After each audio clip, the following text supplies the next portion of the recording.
and transforms them into those. Join more than 250,000 satisfied grinners for only $80 a month at SmileDirectClub.com.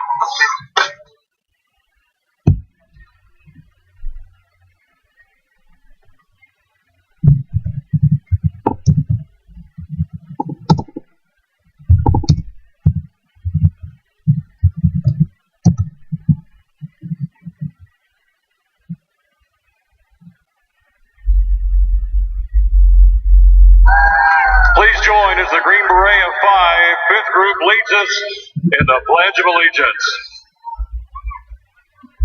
Pledge allegiance to the flag of the United States of America, to the republic for which it stands, one nation, under God, indivisible, with liberty, justice for all.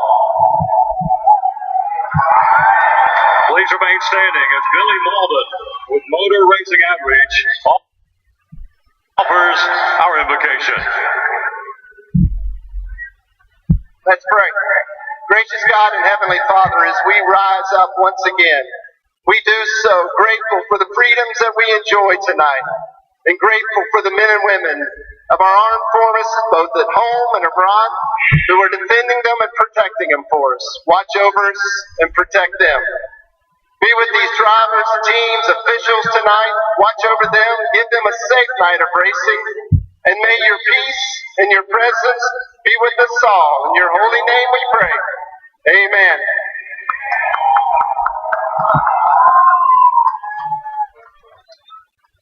Here to perform our national anthem, please welcome the Motor Racing Outreach Kids.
As drivers with their cell phones recording their kids singing the national anthem before the night race here at Bristol.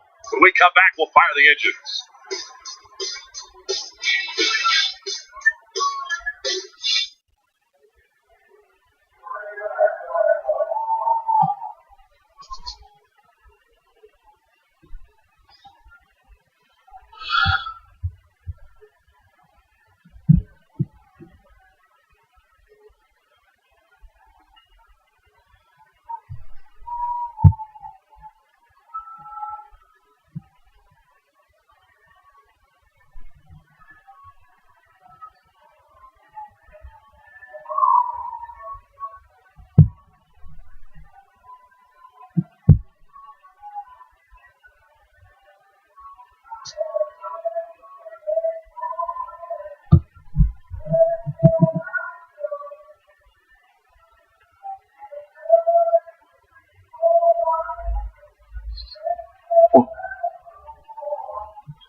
It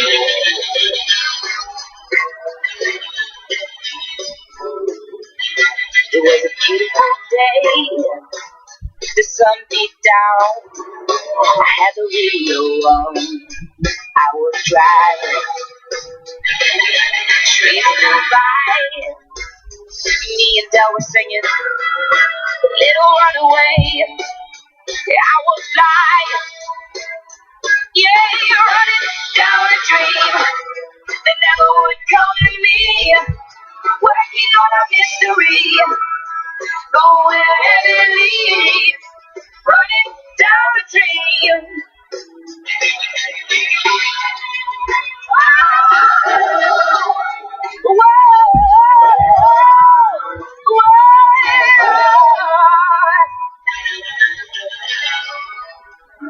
Yeah, running down a dream that never would come to me. Running down a dream.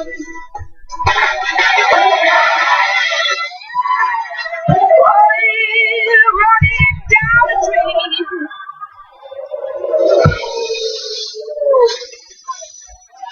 Monster Energy Cup Series racing from Bristol. The Bass Pro Shops NRA Night Race. For some of the storylines before the engines get fired up, let's go to pit road. We start with Kelly Stebbs. Jimmy Johnson is still riding a 46-race winless streak, the longest of his career, but Bristol could be just the place to end that streak. After all, Jimmy has a pair of wins here and has the best average finish here for the last several years. Third here in the spring. The last time he went to Victory Lane, Marty, he started 11th. If he's going to do it tonight, he'll have to do it starting 13th. Kelly Kyle Busch has 7 Bristol wins. I asked his crew chief, Adam Stevens, earlier today, what makes him so exceptional at this racetrack? He said his ability to move his line around the racetrack. He said, I'm not talking about big moves. I'm talking 8 to 10 inches. That means momentum and speed. It's fast here at Bristol. It's high bank, but it's also a game of inches. Kyle Busch will play that game and try and get his 8th Bristol win tonight. Parker. Marty, Denny Hamlin's crew chief Mike Wheeler told me a couple weeks ago, we have the speed, we just haven't executed. I didn't quite believe him. Then they went and won 2 pole positions in a row, and I said, all right, they do have the speed. So what is it going to take tonight to win at Bristol? He said, we've got the speed. We just need to find a way to execute on this race team. He'll do it from 7th place here, Dave. Hard to believe Kyle Larson hasn't won yet in 2018. In fact, he's run so well that he has a 201-point cushion over the cut line to the playoffs. But tonight, it's all about winning at Bristol, something he wants to do so desperately. Back to that points thing. Well, is it over for some? Is it still good for some? For that discussion, let's go upstairs to our driver's booth at Jeff and Junior. Hey, guys. Jeff, let's take a quick look at the playoff battle at the bubble. The standings right here. Ricky Stenhouse needs to gain 21 points per race on Bowman in the next 3 weeks to make the playoffs. But he only averages 21 points per race total. So it's going to be tough for him to point his way in. He's going to have a terrific race tonight to even make a dent. I personally think he's going to have to win. I just don't think he can point himself in. They just haven't been able to do it this year. I got my eyes on Daniel Suarez, though. Down there in 19th, I think he can get it done, but let's go trackside for the command.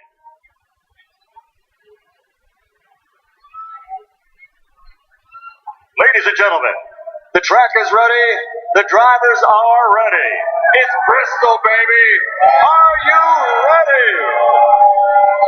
For the thousands in attendance and the millions watching around the world, ladies and gentlemen, let's get ready to rumble!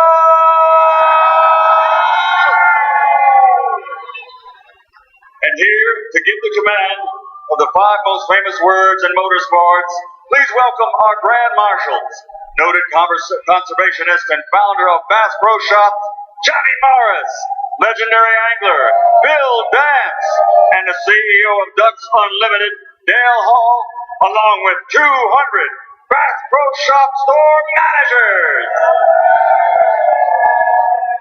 On behalf of all the great folks at Bass Pro Shops, and on behalf of all those who love the great outdoors, and especially tonight on behalf of those who serve in conservation, our friends at Ducks Unlimited and NRA, all anglers and all those serving in our armed forces across the country, and to all the great hunter conservationists across this great land, drivers, start your engines!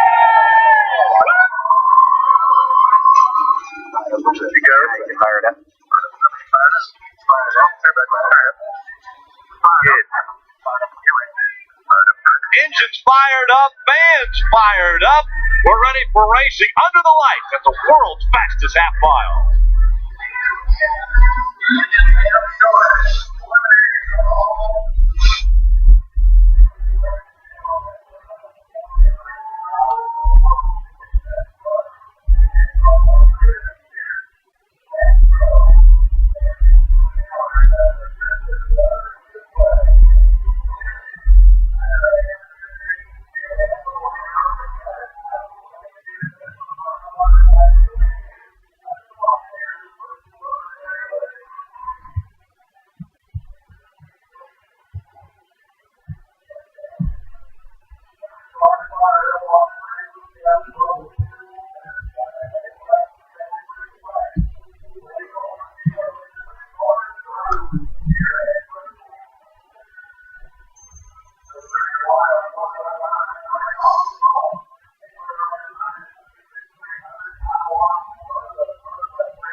NASCAR on NBCSN is brought to you by Chevrolet, most awarded car company 4 years in a row. Monster Energy, unleash the beast. And by Credit One Bank, the official credit card of NASCAR.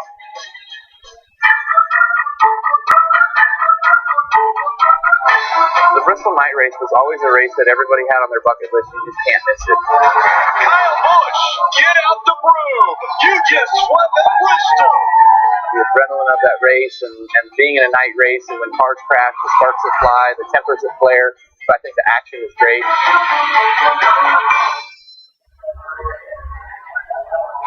And this used to be one of the most coveted tickets in all of sports, coming to the Bristol night race. It is an event.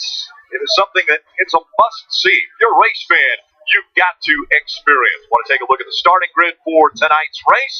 Up front, Kyle Larson won the pole. Chase Elliott will start on his inside, and a lot of guys are thinking it's the Kyle and Kyle party tonight. Well, Kyle Busch is going to start in row 2. I think he has to be the favorite, but other names come to mind. How about row 3? William Byron. Can the 20-year-old upset the racing world, get his first win in the last great Coliseum? Eric Almirola, I think, impressed a lot of people. He'll start in row 4 throughout these practices, running very strong. And Ryan Blaney, another one. Auto Gravity lets you finance and buy a car anytime and anywhere you want. Browse and compare any car. Search for financing in minutes and choose the deal that's right for you. Auto Gravity. Getting a car has never been so easy. That is so strong at this racetrack. Likes to run right up high, up against the wall. He's going to be one that we're going to keep our eye on tonight. We're also going to be able to chat with him. Jeff, why don't you dial him up on the radio? Hey, Ryan, it's Burton. You with us? Yeah, bud. Man, this racetrack's crazy. Tight action. Tell me how you're going to deal with all this traffic. Well, I guess it's getting by. This thing is, as you know, you go from top to bottom pretty quickly. And I think that's how you try to manage your car through the top and bottom lanes of how it changes throughout the night when the traction compound gets a little bit worn off of it. So we'll have to find out, but we're really happy to have Raven and Fleetwood back with us this weekend. Hopefully we can get a little bit of a redemption from the sprint race. Well, how long do you think it's going to take for that stuff on the bottom to wear out and work the groove to the top? That's a good question. I'm not really sure, to be honest with you. watching the other races, last night and the truck races, it's kind of hard to tell how long it's going to take to wear out, but they sprayed it or reapplied it this morning and last night, so we'll see. We'll definitely be searching around though, but I think it'll happen here within the first stage. Well, man, the fans, thank you for taking some time. Good luck tonight. Have fun. All right, thank you, bud. Enjoy it. Some of the greatest views of Bristol are when you're riding with these cars, with these drivers. Take us through the in cars. All right, we got the 22 car. Gerald Gunner's got the Ford Performance camera, the front bumper. It's going to be awesome all night long. Martin Triggs Jr. with the Bass Pro Cabela's camera. He's got the side panner that's on the right side of the car. Kevin Harvick with the Jimmy John's cam. He's got a 360 camera in the interior of the car there. Chase Elliott with the Mountain Dew cam. The reverse face, we're going to be looking at that all night long, seeing him when they're working hard. And then Kyle Larson, our pole sitter with the Chevrolet cam, he's also got a right side panner camera. All right, Steve, the night race. It's long. It'll be under the lights. 500 laps around this bullring. 500 chaotic laps. So much can happen at Bristol. It's not just crazy on the racetrack. It's going to be crazy on pit road. You mentioned 500 laps, a little over 266 miles. But the crew chiefs are going to have to break it down in stages. The first and second stage, both 125 laps in length. That final stage, 250 laps. We expect the cars to be able to go about 170 to 175 laps on fuel. And a competition caution. Lap 60. Heavy rains came through the area last night, washed a lot of rubber off the racetrack. So NASCAR's decided lap 60, they'll throw a yellow, give these teams a chance to work on their cars. Let's check in with Rutledge Wood at the Peacock Pit Box. Yeah, Rick, you know what? I was given a big assignment tonight. Dale Jr. wants me to find the best parties here on the infield. But I got to be honest, it's going to be hard to lead this view because you can see so much of pit road. And, of course, coming out of four, going into the start-finish here on top of the Peacock Pit Box. This is going to be a lot of fun. Are you guys ready up there? Absolutely, we're ready. It's Bristol. Rutledge, come on. That's going to be a great vantage point for those guys to enjoy this race. Right there as they come out of turn number 4. All right, Steve, so we heard our drivers mention it'll be Kyle or Kyle, but you think there might be maybe the possibility of the youth coming in and spoiling that party? I've just seen too many things happen under the lights here at Bristol. It's too hard to predict. The fastest car doesn't always end up in victory lane. I think William Byron in the second or in the third row there in that 24. Seen the 24 do great things here. Can he replicate it? We'll see how fast the upper groove comes in at Bristol. Again, up front, it is Kyle Larson, Chase Elliott making up row 1. The Bass Pro Shops NRA Night Race is underway.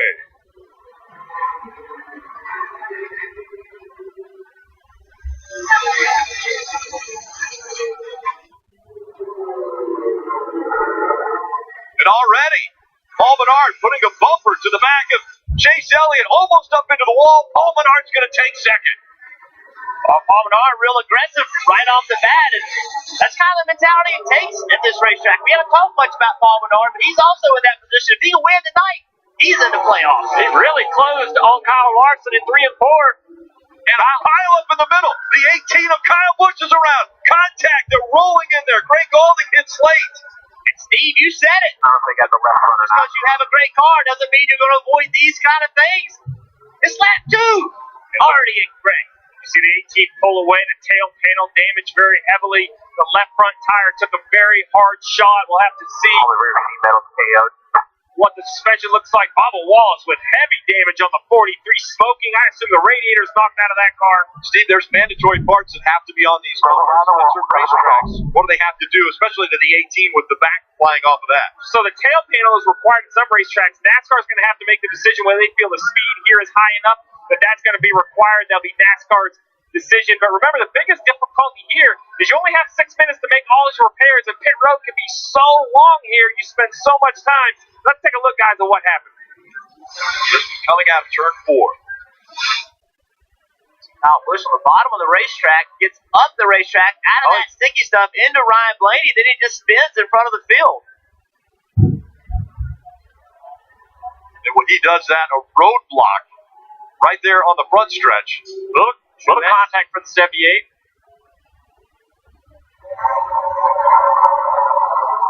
See right there, he's up the racetrack, a little bit of contact, spin. It's just so hard to get slowed down. Oh, that's pretty significant contact for the 78 there. Watch this impact. Right in the door. Fortunately, Jesse Little in that 96 that got slowed down. Pretty good contact. The one thing you're concerned about with the 18 is how much was that contact with that left front wheel going to damage the suspension, the toe. I think he can compete with the rear damage. So you got to replace that tailpiece. Refasten it some way. How much damage did Truex get with the right front contact there? Was there any suspension damage, toe damage there? And they will have to get them all in line before they'll be allowed onto pit road. It's still closed. Bubba Wallace out to the car already.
Under domination. There's a picture of Kyle Busch at Bristol. 5 truck wins, 9 Xfinity wins, 7 Cup wins. He has been incredible. Swept here 2 years, 2010, 2017. Domination is what it is all about for Kyle Busch. But on lap 2, he's involved in an incident. Marty. And Rick, he's on pit road. Adam Stevens just said the splitter is okay. That was one of his concerns because Martin Truex Jr. ran over their splitter on the left side. That does look fine. They do have a left front rub. That's one concern. Kyle Busch, the steering is okay. A little bit to the left. They're going to cut that tailpiece off, which they have done. They do not have to have that tonight here at Bristol, so they're going to make several stops here. And again, pitted while pit road was closed for that 18 car.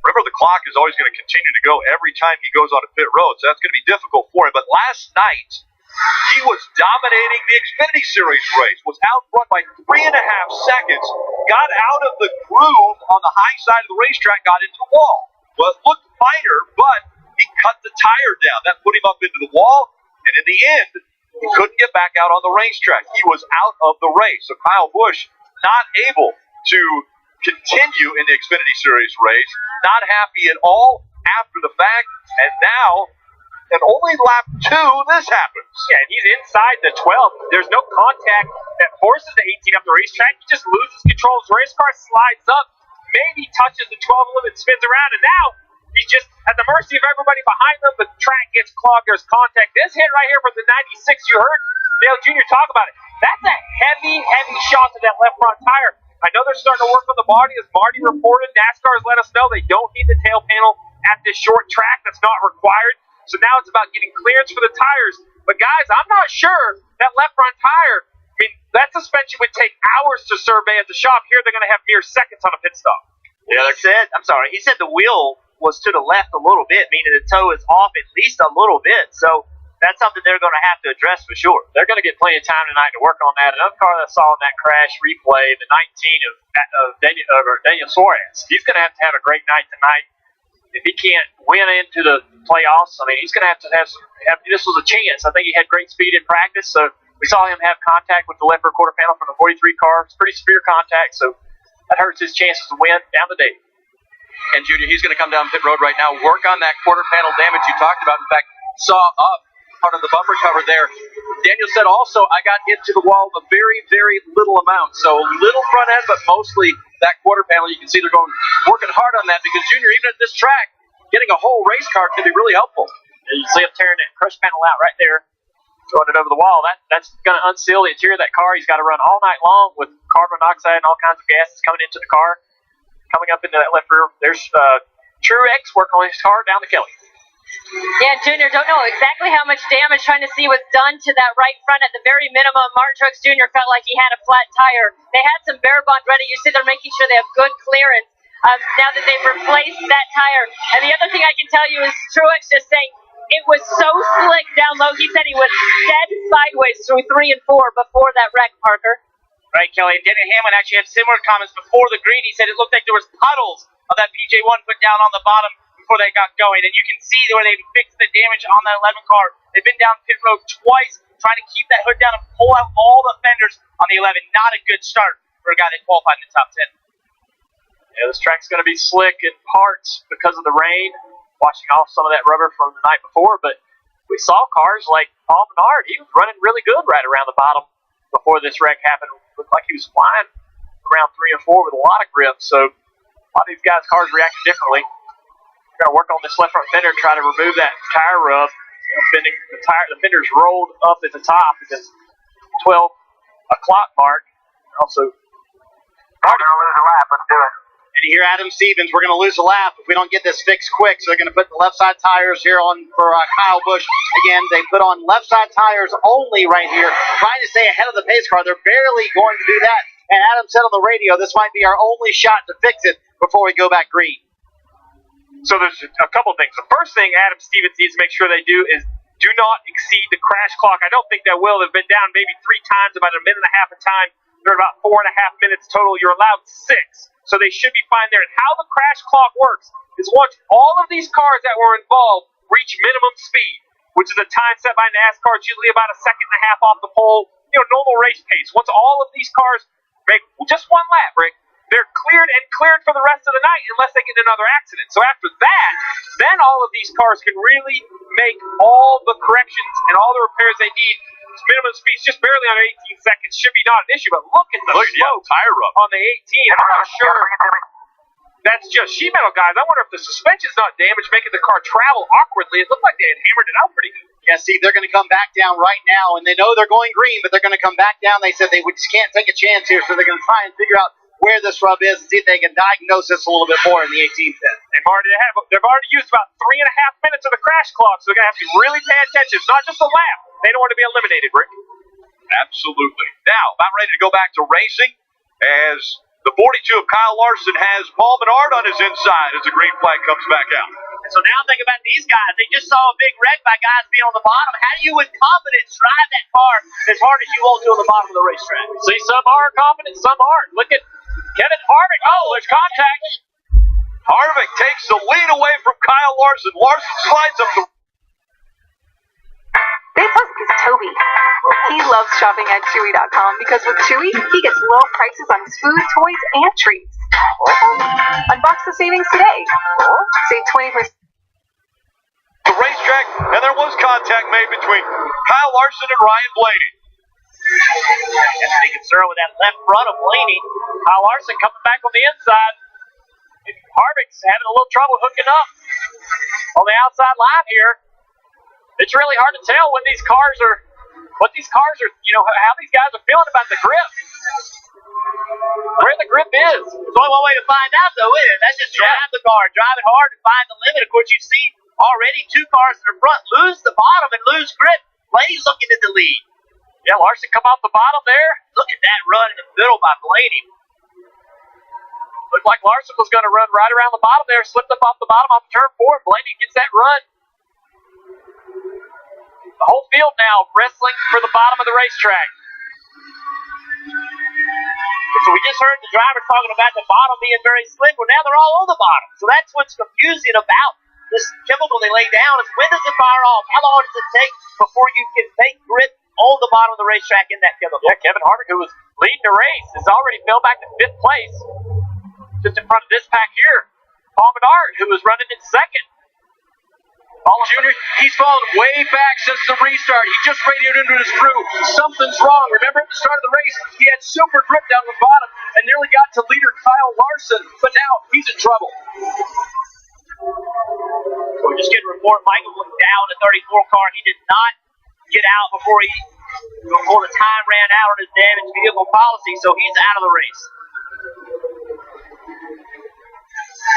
Everybody else has made it to minimum speed. Paul Menard in the fence there. Menard into the wall as he is struggling with the 21 now after the restart. He is holding up William Byron here. Williams trying to find a way around him. Paul's going to the bottom. Now he's going to get a little bump. Now Bowman don't want him in the bottom. Trying to move him out of the way, but Paul's finding grip down there. Trying to settle in. It's almost what you have to do, isn't it, Junior? You don't want to put yourself in jeopardy, but if you don't block, you're going to get passed all night. Now Menard can. Now it's almost far enough up on him where he just couldn't pull down. He radioed in left front is shaking like crazy. Left front, it almost sounds like a wheel loose, doesn't it, Steve? If it's shaking. Yeah, it does. A wheel or perhaps damage to the tire, but you hate to have a loose wheel before even a pit stop, but we've seen it happen, and you see how much the 21 is struggling up the racetrack. William Byron trying to get by. Jamie McMurray looking low on the bottom. A little bit of contact for sure out of the 21. And this struggle it drug William Byron. I mean, William lost so many spots just because he could not get back to the bottom of the racetrack, Parker. And Jeff, his spotter, was screaming on the radio, move the 21, move him! Trying to encourage William to just use that bumper to get by, and he finally gets by him on the bottom. Listen, it's hard to move a guy when he's in the top. I mean, he's on the bottom, you can move him and drive underneath him, but when he's on the top and you move him, where are you going to go when there's guys underneath you? So it's a time to move somebody, but on the top of the racetrack, that's a dangerous time to do it. Got Ryan Blaney up here leading the race. Look who he's about to come up and lap. Kyle Busch just right in front of him there. Kyle struggling to keep the speed in the car. Oh, here's the 21 trying to get down. Blaney has to check up. Look at the damage on the right front of the 21 car. He's got a right front flat. He won't be able to get down. They're circled all the way around the racetrack. It'll be almost impossible to find a clear space to get him down. He has some broken suspension in the right front. He's made hard contact with the right side. This is going to knock him out of the race. I don't know if he'll be able to repair that. It's almost impossible to get down and get to pit road. Ease it down minus 32. He can't ease it down because he can't. When he turns the wheel, it doesn't turn left. It's going to be in NASCAR's best interest. Just turn right there. Get out. Debris coming off of that right front tire. And let's take a look at what happened. You see the right wheel almost completely off. My gosh. Hard hit into the wall there. Well, that's that vibration he was talking about. He was feeling it in the left front, but the problem was in the right front. That is a bad angle. But it has broken the right front suspension, so that's the end of the race for this guy. See there, lower and upper is both broken. Corey LaJoie, Michael McDowell, Looks like the lower's broken. Bubba Wallace, Greg Galding, and A.J. Allmendinger already all off of the track. This will be a hard one for the crew to diagnose because of the damage they're seeing there, but such a disappointment for Paul. He had a top 5 car in speed in the spring. Before the rains came, he was a legitimate top 3 racer, so they were really optimistic about tonight until all this. From second on the restart, into the wall, and now his night might be over at Bristol. Blaney still out front.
The 2 for $5 mix and match deal at McDonald's.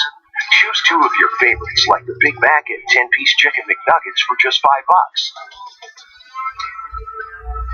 Last great Coliseum. Welcome back to Monster Energy Cup Series racing from Bristol Motor Speedway. NASCAR Drive, that is your live race day companion. You can ride along with in-car video of your favorite drivers. You can even watch multiple angles at once. Never miss a lap with NASCAR Drive. NASCAR.com/drive. Riding along with Martin Truex Jr. He got caught up in that incident on lap 2. He has rebounded back and currently running in the 19th position. Jimmy Johnson up high. Clint Boyer down low in the 14. Jimmy Johnson in the 48. Ryan Blaney has a 1.1-second lead over Kyle Larson.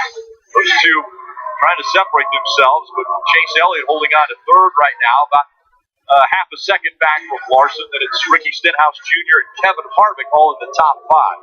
Seeing a lot of these guys running the bottom, running the top. See Jimmy Johnson up high, cars behind him running high. Stenhouse, Harvick, they've been running up top, and they've been running some of the fastest laps over the last several laps. So we've got 14 laps to the competition caution. And now Stenhouse Jr., he just went around Chase Elliott for third place. We talked about Stenhouse Jr. needing to win to move himself into playoffs. And right now, early in this race, he is doing great, running in third spot. And Jeff, he knows they have to win tonight. Always comfortable here in Bristol. He said it reminds him of an old dirt track, talking about Ricky Stenhouse Jr. Now in the third position, moving forward. He said, you know what, we probably have the best practices we've ever had here at Bristol. Qualifying, I messed up, but I'll fix that for the race. And so far he has. He's made his way into the top 3, a threat to win, and put themselves in the playoff tonight. Here you go. We're going to talk about the playoffs. And you see right there, in 17th position is Stenhouse Jr. at 36 points behind. That doesn't look like it too much. You were thinking earlier in the show that maybe he couldn't point his way in, but well, Alex Bowman's running 13 right now. That's so pretty good. I don't know that that's going to be enough. He'd have to gain.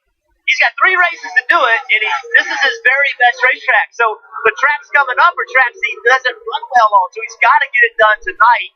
He could have a great night tonight and then give it all back up. So I think he still has to be a must-win vote. Guys, it's got to be important, though, that he's running in the top 10 because stage points are so important. That's exactly right. And I will say this. The last time we saw him in must-win situation at Daytona, there were a lot of things happening around Ricky Stenhouse Jr., so he's going to have to maintain calmness in the midst of chaos.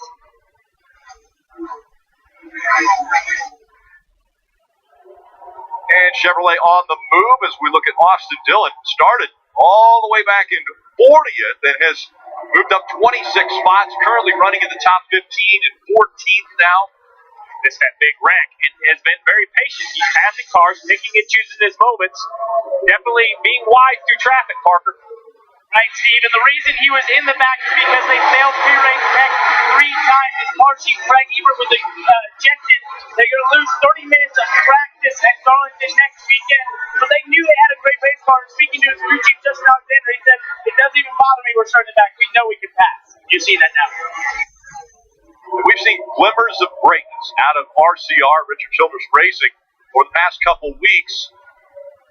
We thought Austin Dillon had a great shot of finishing second go in Michigan.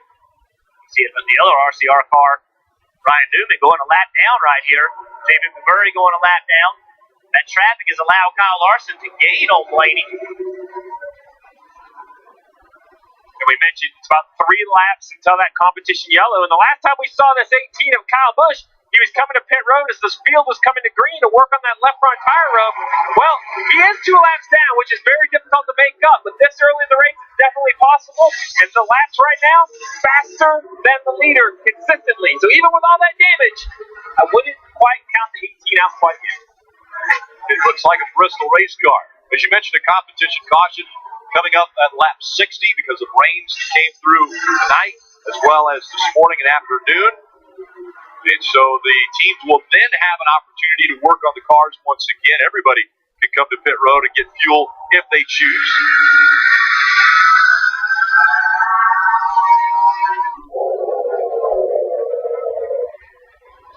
Chase Elliott currently running in the 4th position, 1.8 seconds behind race leader Ryan Blaney.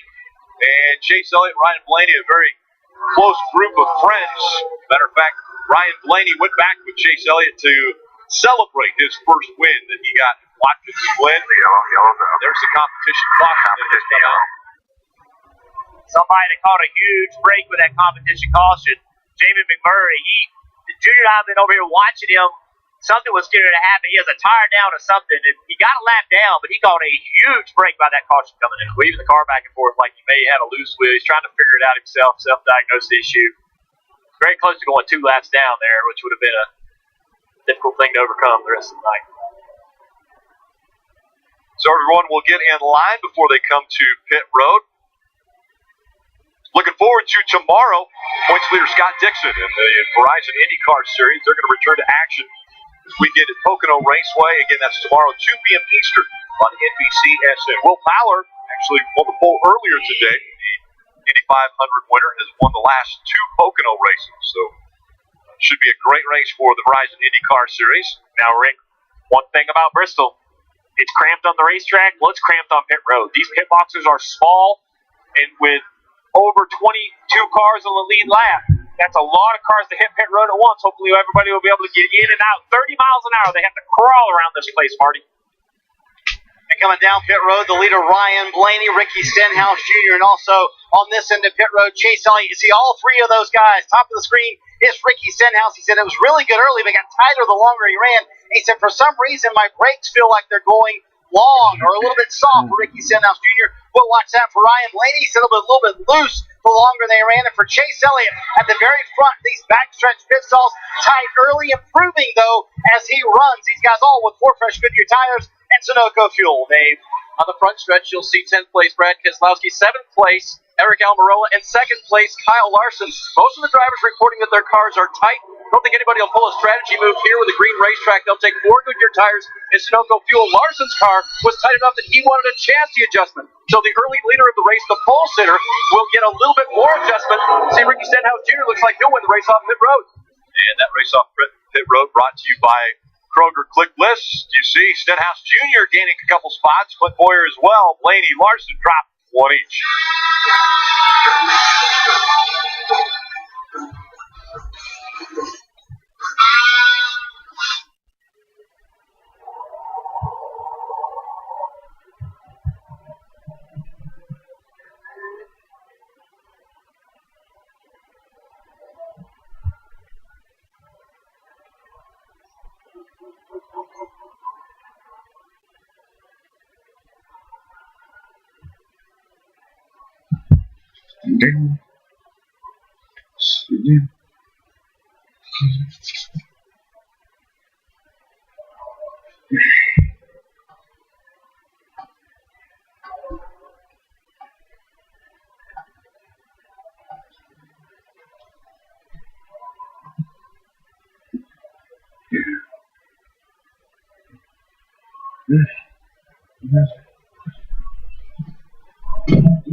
penalties for the 19 of Suarez and the 17 of Ricky Stenhouse Jr. And so those two got hit going faster than the 35 miles per hour. They're supposed to only be able to go 30. NASCAR gives them a 5-mile-per-hour cushion.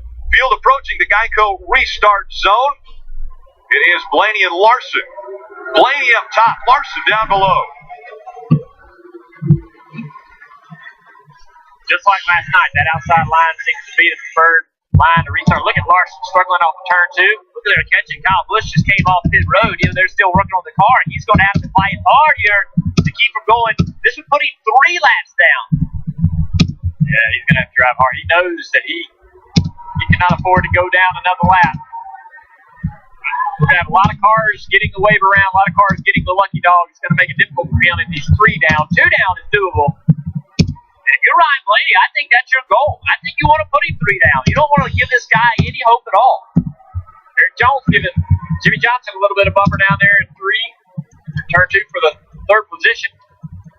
Harvick's up to 2nd and a little wiggle up top, but it's Ryan Blaney trying to put Kyle Busch a lap down, another lap down. Hard to come back from 2, but it's much harder to come back from 3, and Blaney knows that, but we saw it earlier. Before this caution, the 18 car was fast, even with that damage, and right now he's driving away from Blaney. He's missing that tailpiece, and if you take that tailpiece off, that should, in theory, increase downforce on the back of the car and take away a little bit of drag. Wouldn't you say, Steve? Absolutely. I think it takes away a little drag and adds downforce. But this is a short track, and short tracks, they aren't required if they come off with damage. Kelly? He's back there behind the pits in the garage. You'll see the one of Jamie McMurray. They are changing the hub of the right rear wheel. He said he thought something was broken, maybe that he had a wheel coming off. They managed to stick it out until that competition caution. I believe that since this wasn't a result of past damage, they're allowed to come back here to the garage to make that repair. We'll be able to send it back out. Just hate mechanical issues like that. Sport's tough enough. The track's tough enough. Competition's tough enough. You hate to go to the garage area because of a mechanical issue. Kyle Larson, Chase Elliott side by side. This is for 6th position. Larson restarted on the inside of the front row. This guy I thought was going to be strong tonight. Struggling right now. They're trying to find where his car can get speed and grip. Working that top, working that bottom. He's working that top. He's committed to running. He could have got down in between those 2 cars. But the lap before this, in the center 3 and 4, and approaching the exit of 4, watch Jimmy Johnson drive in the corner hard like you have to and watch the back of the car. It just is not with him, having to chase it, and that's why he lost that position and why Larson came up so quickly on him. You look at Larson's car, that right rear quarter panel with that damage. I hate to be particular, but I believe that damage is not, that's definitely going to take a little side force out of that car. Anytime you deform the right rear or the right side quarter panel, definitely change the side force and lateral grip of the car, and that could be slightly affecting what he's feeling. When you say deformed, what about the 18? Kyle Busch, he's got a deformed car. He doesn't even have the back part of the car on it, and he seems to be turning faster lap times than anybody on the racetrack.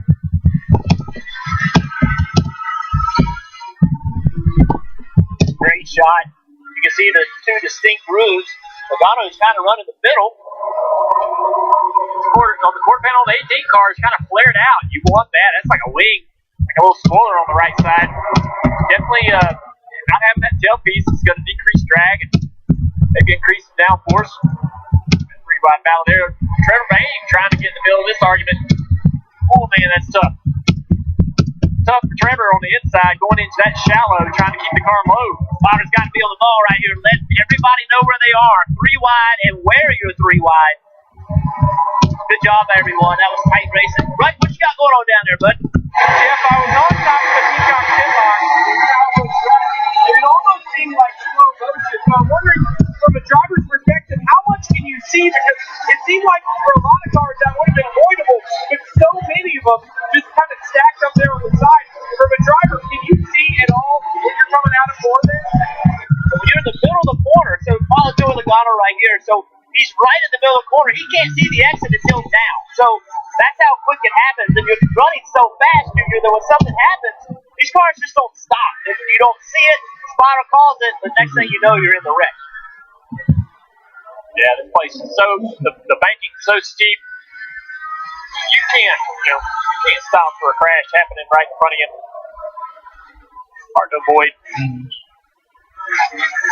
So lap 85, and we've already seen a lot of 3 wide. And that normally doesn't work very well at Bristol, but check out what Joey Logano is dealing with. What do you do? Where do you go? You got a fast race car. Get up there, the two. Keep coming. On your tight. Keep her on the high side here. That dude's gonna roll. It's great information from the spotter. The spotter's watching. Knows that 2 car is fast. Knows to go with the 2 car. That's spotter being on his game and paying attention to other cars to help your car. It's not about watching your car. It's about watching other cars. Started to see rubber put down on the racetrack as well, not only at the bottom where the PJ1 is down there, but also up top where a lot of cars have been running. Ryan Blaney out in front of the field. He's got to move some of the traffic out of the way to get by.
Make sure to tune in on Wednesdays at 9 a.m. Eastern for the morning drive. This week, Steve Letarte, NBC Sports, of course, will be joining. Steve, it's a lot of fun with Bagman, Pete Casoni. I love it. We're only 97 laps in. We already have a lot to talk about, so there's really no telling what can happen in the other 403 laps here at Bristol. I'm sure you'll be talking about Kyle Busch and what happened on lap 2, but also what's about to happen here. Kevin Harvick has reeled in Ryan Blaney now, and he's been using different lines. He's been running the bottom, he's been running the top. I want to point out his line. If you watch him entering, he enters lower than anyone else that runs the top. He drives in a little shallower. Watch right here. He's going to have to go low for these lap cars.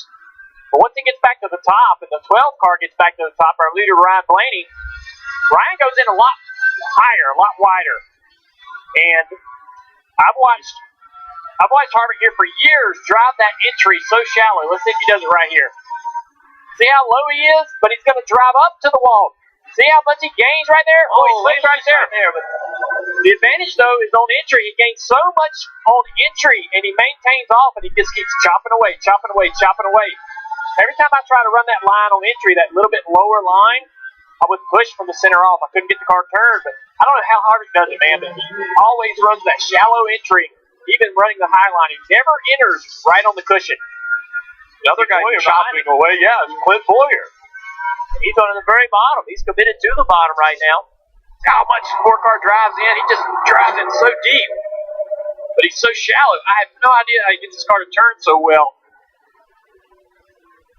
He's drove that line for years. Take a look at how he slipped up there in 3 and 4.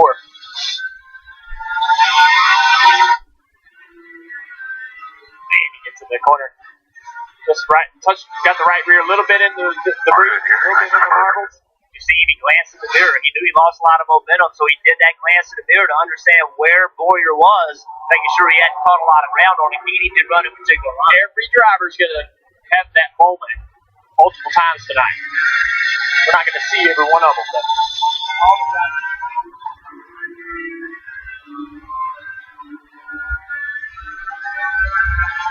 Straight riding along with Kevin. Watch his eyes. So right now, he's focused on the cars in front of him. He sees all that traffic. He comes off the corner. Now watch his eyes. Right there. That's where he checks the mirror. Every driver does it a little differently. He likes to check it at, he's paying attention to the racetrack, the cars. Now, boom, right there, checks the mirror, understands where Boyer is behind him.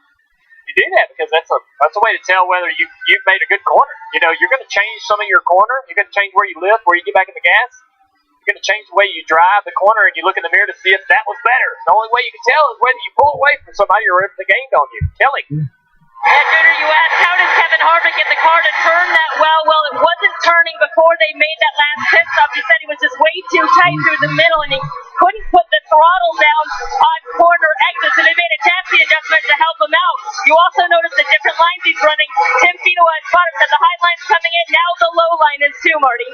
Welcome to the party. Clint Boyer up there in the third spot, trying to get the lead and trying to make that bottom line work, as you guys mentioned up top. Boyer's crew chief, Mike Bugger Ravitch, his wife, is expecting literally any hour now, but he made the decision to stay here. He said, we've had such a terrible weekend. We've thrown every setup at this car. I'm hoping it works tonight. So far, it's worked, fellas. Well, right now, these Fords are looking very strong up front. 1, 2, and 3. Here comes Harvick.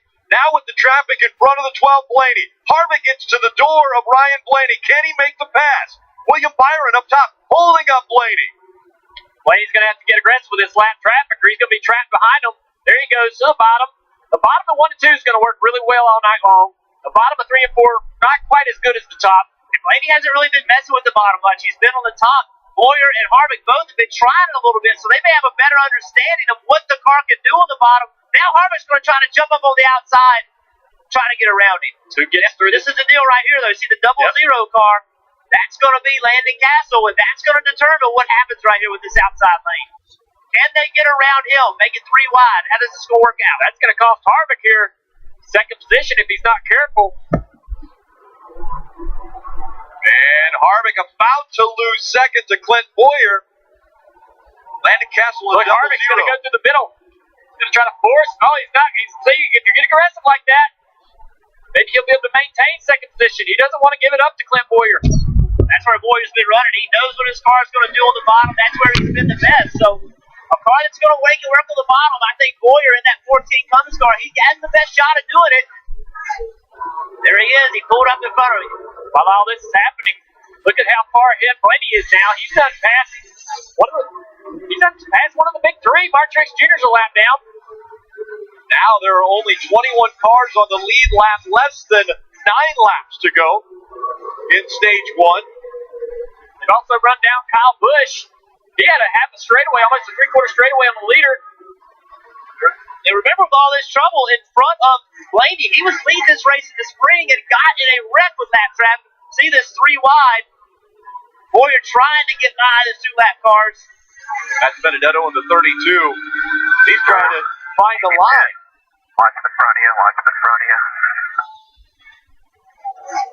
Under 7 laps to go. Clint Boyer up to second. Able to get by the 4 of Kevin Harvick. Now Ryan Blaney. Less than 6 laps to go to the end of stage 1. Ryan Blaney, he doesn't have many stage points. He wants to win this stage. He has 4 stage points, so Clint Boyer has a few more than him. You see this bottom lane is starting not to work for Boyer. Look how much the run. Harvick is getting on corner exit. Now we're going back to the 9 of Chase Elliott. On the track is Ricky Stenhouse Jr., and he looks like he's going to come to pit road before the end of stage 1. He was in 12th position when he decided to dive onto pit road. Here comes Eric Almirola in the 10. And he had come from 27th after that speed penalty on pit road, so he had a good race car. Marty. It's a flat tire for Ricky Stenhouse Jr., guys. They're on pit road right now with 3 laps to go here in the stage, and one of the fastest cars that entire time. Harvick's got back by Boyer to second. Ryan Blaney, he's got a parking lot in front of him, trying to get by. Laps winding down, less than 2 to go, but here comes Harvick. And we know how aggressive Harvick will be to win a stage. Blaney trying to get by. Got Truex also in there trying to get his lap back if possible. David Reagan at 38 car, he's on the lead lap, trying to stay on that lead lap with only 1 lap to go. Here comes Harvick. Final lap. Coming to the checkered flag. Photo finish for the stage ending. Blaney does it. Harvick so aggressive. It was 3 thousandths of a second that Harvick missed winning that stage. I'd say that's a photo finish. Yes, it is. Wow. I don't know if I can take a whole lot more of this. That was just stage 1. Just stage 1. Ryan Blaney. That is his 5th stage win of 2018. Fan favorite Ryan Blaney is only driver to lead over 500 in 2018 without a win. And it was just that close for young Ryan Blaney.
NASCAR on NBCSN is brought to you by Coca-Cola, the official fan refreshment of NASCAR. FanDuel. This season there's 4 ways to win on FanDuel. Ford. Going further so you can. And by Sonic. Get a chili cheese coney or quarter-pound cheeseburger with tots for $2.99. Take another look at how close it was between Ryan Blaney and Kevin Harvick.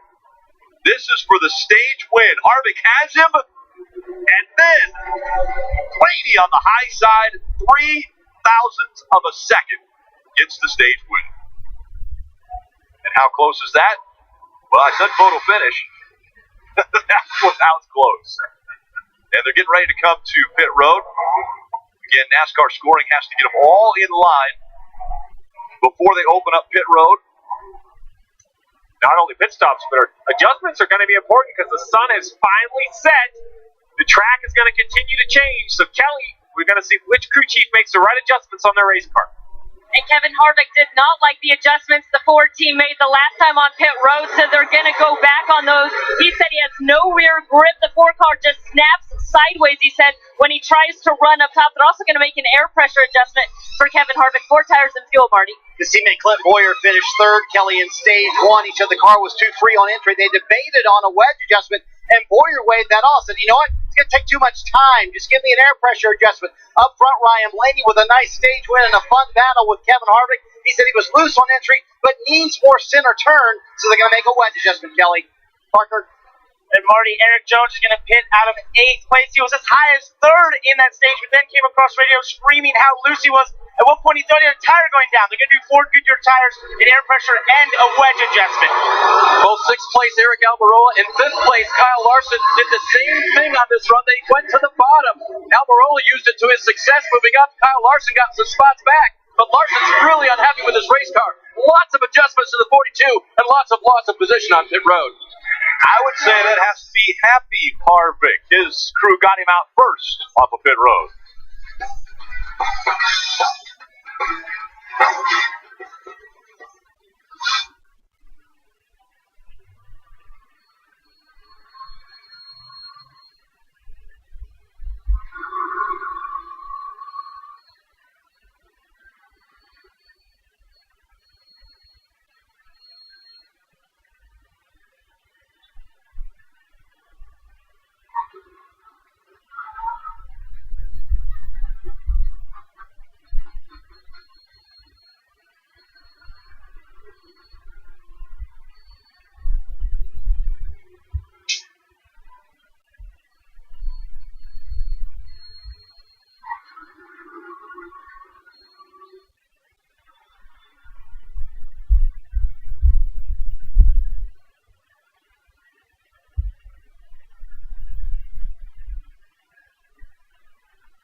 Monster Energy Cup Series racing from Bristol. It's the Bass Pro Shops NRA Night Race.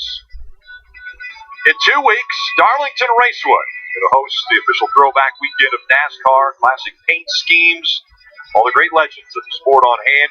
And you can be there too. Visit NASCAR.com/tickets if you want tickets for that race. Should be a great one. Speaking of great ones, Rutledge Wood. You've found a great place to party, right? Rick, you know I did. Dale Jr. told me I had to come find the best party at the track. And it's so good that there's even people here that look like me. That's so weird, man. I like your plaid shirt. Guys, Old Smoky Moonshine took this room, turned it into a party deck. And look around. Everybody's having a great time. Look, we even got Cole Trickle fans here. I prefer the Kyle Petty fans when they have theirs. But, guys, a great view down here. Look at all the action. It's right there on the other side of us. And the bar is huge, Junior. This was a great assignment, buddy. Junior, you sitting down there? Is that how that works? I'm just a little jealous. That's all. It looks like a lot of traffic up on top of that. Yeah, if I wasn't up here, that's where I'd want to be, having a good time, hanging out. The 48, by the way, of Jimmy Johnson got caught for speeding. So watch this 9 car. He's rolling off pit road. He's got 2 cars in front of him. Right now, he's in 3rd. So he doesn't want to start on the outside lane, on the inside lane. So look at him stop. He gives Boyer that spot. Now, he almost got run into by Almirola doing Oh, it, he but did. that's going to allow him to start. So listen on riders to ride on. You heard the brakes squealing right there. He actually got on the brakes. Now you see he's lined up on the outside lane in 4. Field approaching the Geico restart zone. Kevin Harvick on the high side. Ryan Blaney down low. Harvick jets out front. Chase Elliott on the high side in the 9. Going to try that same line that Kevin Harvick was able to use to get by Blaney. And now Blaney slides in behind Harvick, or the 9 of Elliott. Chase Elliott is going to take the lead away from Kevin Harvick at Bristol. And all that started with his spotter giving him that information on pit road. It takes a team to win these races. It's not just about the driver. Look at Kurt Busch running around the top, trying to make it 3 wide on the outside of his teammate. That thing looks Bristol ready, man. Got tape on her. Ready to go. Every piece of tape making you a little faster here.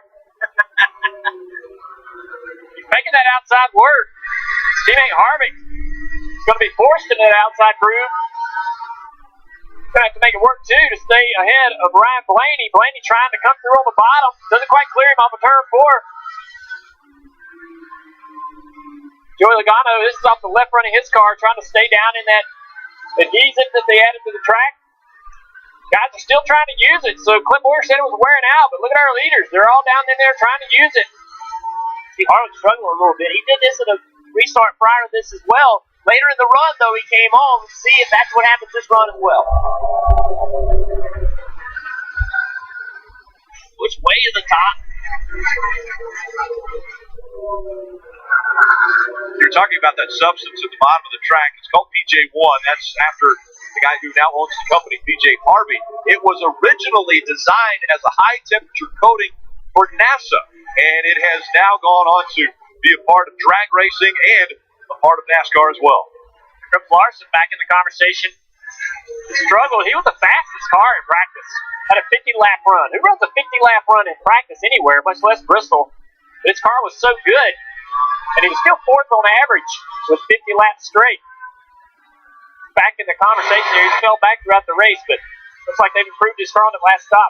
Junior, it's funny you mentioned average. Wow, that's close. He said, we're a long way from being, and he paused and then said average. So that's why they went to work so hard on it. It looked like they made progress. Great shot from the inside, Cam. Busch got in front of Larson and just went to the bottom to keep that spot. He was right back at the top. Whoa, Larson trying to stay in. He's still loose. Just slipped right up out of that groove. It's hard for these guys. They made this PJ1 a little narrow compared to the last race, and the guys are having a hard time keeping the rights in it, if at all. So they're only be able to keep sometimes they can keep the rights in it if they run real tidy around the bottom. Let's take a look at the replay. They slipped again right there. Hard time. Drives down in the corner here. He's not in it very much, and really loose. You got to commit to it. You got to get in and you get out of it. It's no grip whatsoever. The middle is a no man's land. You either got to be right on the bottom or right on the top. Nobody's car is going to be driving through the middle of the track very good. Larson goes back up high. Now Eric Jones in the 20. Those two fighting for the 8th position. Elliott Sadler has a half a second lead over Ryan Blaney. Then it is 6 Fords in a row. Blaney, Harvick, Logano, Boyer, Kurt Busch, and Almirola. Chase Elliott, actually, race leader, sorry. All those guys still working the bottom out front. Only guy that's top right now, 3rd place, Kevin Harvick. See these guys here battling. Eric Jones can't seem to get that bottom to work good enough. They're just switching back and forth. Man, I'm not loving the top, so I'm going back to the bottom. I really love the bottom. Let's go back to the top. Looking at their cars, listening to their team, listening to their spotters, tell them about lap time. What is faster? Sometimes they'll run the bottom of 1 and 2, the top 3 and 4. And that Trevor Bayne. Trevor Bayne's having a great race. Yes, he is. Home State, Tennessee. He's a Tennessee guy. No fluke. He had good speed in practice. Him and his teammate both had great race cars this weekend. Think about this guy. He was asked to get out of this car some. Brought in Matt Kenseth, bring in some experience. They've been struggling, trying to find some speed for all the Roush racing, not just this car. And Trevor Bain having a great night. It's got to feel good to him, Marty. The pride of Knoxville, Tennessee, as you say, and he came out to the Tennessee fight song Rocky Top when he was introduced to the fans here at Bristol tonight. A little bit too tight for Maine. What makes him the happiest, they started 23rd. It was steady progress through the field, now in the top 10 for Trevor Bain. He's ninth. Trevor Bain looking very strong. I mentioned earlier Elliott Sadler. That was on my mind because Elliott Sadler announced earlier this week that he was going to be retiring from racing in NASCAR. Well, the very next day, another announcement comes out. Casey Kane, the driver of the 95, said he will also retire from NASCAR racing full-time at the end of the 2018 season. So a huge announcement from Casey Kane, who has been a staple in the Cup Series for almost 15 years now. Yeah, you're talking about a driver who had 18 career wins. He's won at the Brickyard, run a lot of big races, but we ran into him early in the weekend out in the bus lot, Rick, and he seemed at peace. I don't want to say that he was excited to retire, but look at that move to the bottom of the 78. He just seemed like he was ready to move on to the next chapter of his life and perhaps his driving career. I don't think he's done behind the wheel.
It's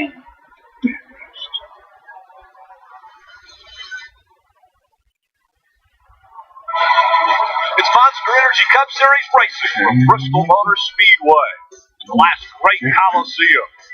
As these cars continue to rocket around this half-mile racetrack, Kevin Harvick trying to chase down Chase Elliott. Rick, we were mentioning maybe 20 laps ago how most everyone was around the bottom of the racetrack. Well, now it seems as the tires age, the cars are migrating to the top of the racetrack. We see the 9, Chase Elliott, leader of the race, ran the bottom to clear those 2-lap cars, but now goes right back to the top. So, guys, it seems like maybe what you have to do is new tire at the bottom, old tire up top. Kevin Harvick seems to be making a lot of time running that top. If he can run that top, he's been able to run down Chase Elliott. Chase Elliott's struggling a little bit there with that lap traffic. Chase is still running the bottom, though. He hasn't moved to the top just yet, but as this scorecard gets closer, he's going to get that information from his spotter. He's probably going to be moving up there soon. One thing about this scorecard, we talked about it when they dropped the green flag. He did not have the grip he needed. You saw Chase Elliott, how loose he was coming off turn 4 right there. But as these runs go on, Kevin Harvick gets better and better. You can see that run he gets by running this high line. Watch what happens right here. They kind of stay even. Harvick starts to catch him, and now watch him gain down the straightaway. And Jeff, I think, and Steve might agree, the racetrack certainly has gone through a change here. The sun has gone down, gotten a lot cooler here at Bristol, and you can pretty much go through the top 5. Chase Elliott, Ryan Blaney, Joey Logano, all these guys saying their car has all of a sudden gone so loose. Got to keep up with the racetrack. That's one big key. It's hard to changes because it'll rubber up, tighten up, have a caution, they'll take all that rubber off. That changes the racetrack again. Harvick. The only problem is Chase running that bottom, he's having an easier time with the lap cars because most of the lap traffic is up high. So anytime as Harvick closes in, he encounters the trouble with the lap traffic because his line is in the high groove. Look at Chase. Chase sees him coming, so he's gonna go. I got a little space here. I'm gonna go up there and try that top groove, see if I can find a little speed up there and slow down this gain on that the 4 car has on me. Check this out. We have great cameras, so we get to go on board with both drivers and follow along on the racetrack. So look at Chase Elliott. He looks loose to me. He looks like he's going to have to turn the wheel back to the right in the middle of the corner. Or next, see that little correct? See that right there? He's too loose. He's just not making enough grip. Harvick, he's got his hands nice, steady, and smooth. His car's allowing him to do that. Look at the work Chase Elliott's having to do versus Harvick. This is only a matter of time. When you see 2 drivers like that, how much easier it is for Harvick right now versus Chase Elliott. Chase is running that high line also for the first handful of laps. Doesn't really have it figured out just yet. Continues to struggle up there. Harvick goes to the bottom. The bottom of 1 and 2 isn't bad. There's some grip down there. Not quite as good in 3 and 4. Oh, look at Harvick. He has a big moment there. Quickly recovers the car. Gets good information for the spotter. Sit back, relax, get back in your rhythm. Try to run that 9 down again. Do a little assessment right now, making sure that it's not something wrong with the car. Maybe you just missed the line. Look here. Charges that entry. Trying to get back to the throttle, get the throttle now, and step the right rear out. Watch his hands. Clear. Hear the throttle. Yep, hear that debris on the tire hitting the wheel well. Out of the groove, up the marbles. Take about a corner or 2 to get that off the tires, and you go back at it. You just, at that point, it's survival mode. You just don't wreck, and then you go back in the tank. And that's what I think is so fascinating. You know, you and I drove race cars, and Harvick can't quit. I mean, he can't just say, hey, my car's loose. And, he's got to go and attack. He's got to find a way to deal with that issue that all of a sudden develops. He wasn't having it. We were riding along with him, and then boom, all of a sudden he's loose.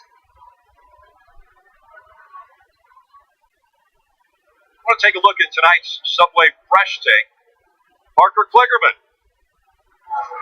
Hey guys, I'm here on the Peacock Pit Stop, and I know I've been in the car. I've been told it's really loud. It's incredibly loud up here. How loud? Watch this. So take my microwave. There's nothing there, and that's the thing. It's so loud. I know in the car it's intense, but up here on the top, it's incredible. And I know one other thing. I was supposed to be getting from how loud it is, but this view of these cars coming through here and the finish looks awesome. You see the drivers driving and everything. So cool being up here. That's what 140 decibels sounds like. In turn, we got trouble with 4 car. Kevin Harvick saying that he either has a right front flat or a wheel coming off, so he said immediately, I'm coming in. They're going to give him 4 Goodyear tires. Wonder if when he got out of the groove, he picked up some debris or ran over something with that right side and had a slow leak. Yeah, or if he had a slow leak and that's what caused him to get out of the groove. It's really hard to know. Go from battling for the lead to being on pit road under green here at Bristol.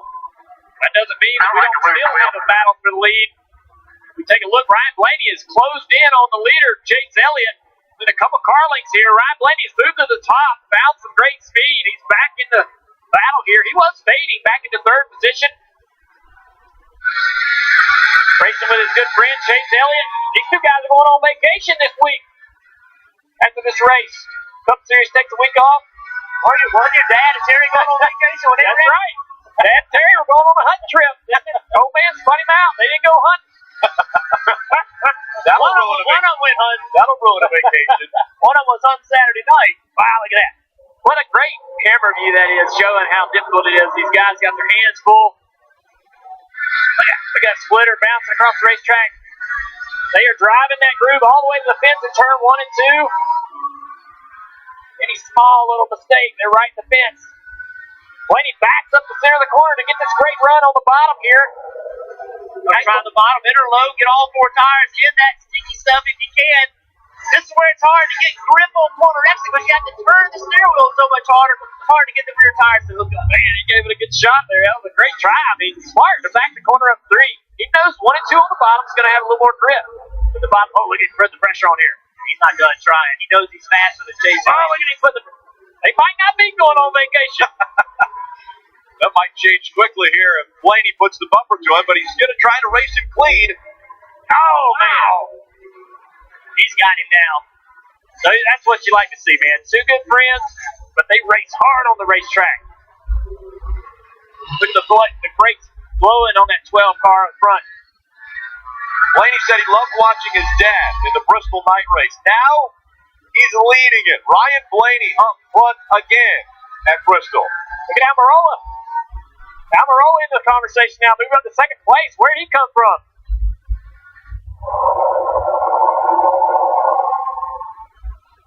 Action's all over this racetrack. Go back a few laps ago. Timmy Hill, Daniel Suarez, contact. Come on back for some more.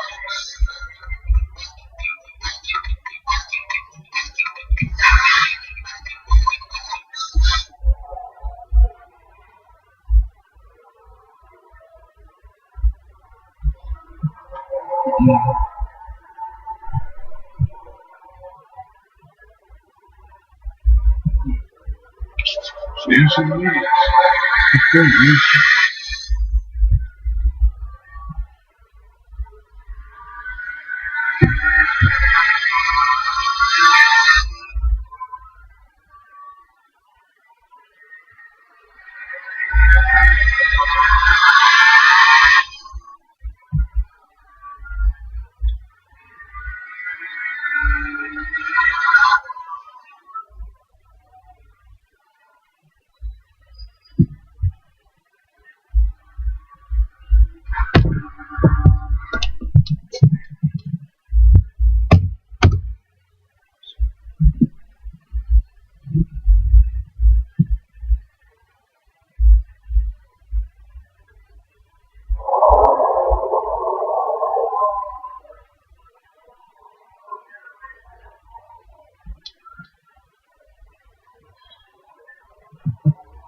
Caution here, Bristol for a spin by David Reagan. Pit stop happening right now for the leaders. Top of your screen, Joey Logano's in his car. Was much better. He was running 3rd when that caution came out. His teammate Ryan Blaney right behind him took the lead lap 193.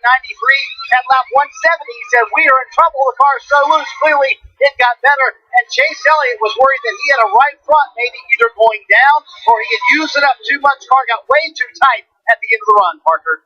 And a solid night for Eric Jones from the top 10 the entirety of this stage. Just really loose inside that 20 car. He's been begging for them to tighten them up, and especially so he can actually use that track bar to go up and help it turn in. Heating up fish in the office microwave? Cut it out. In the center, 4 tires, Dave. 5th place, Kyle Larson has the best pit box. Will that help him here? 2nd place, Eric Almirola up into that 2nd place position, running all over the racetrack. Slight adjustment for the 10. And Joey Logano, a great race off of pit road. The reason for the 4th caution that came out, the 38 of David Reagan, he was in the way a little bit earlier. The 12 got into him, but there you saw Eric Almirola get into the back. Around goes to 38. Caution comes out.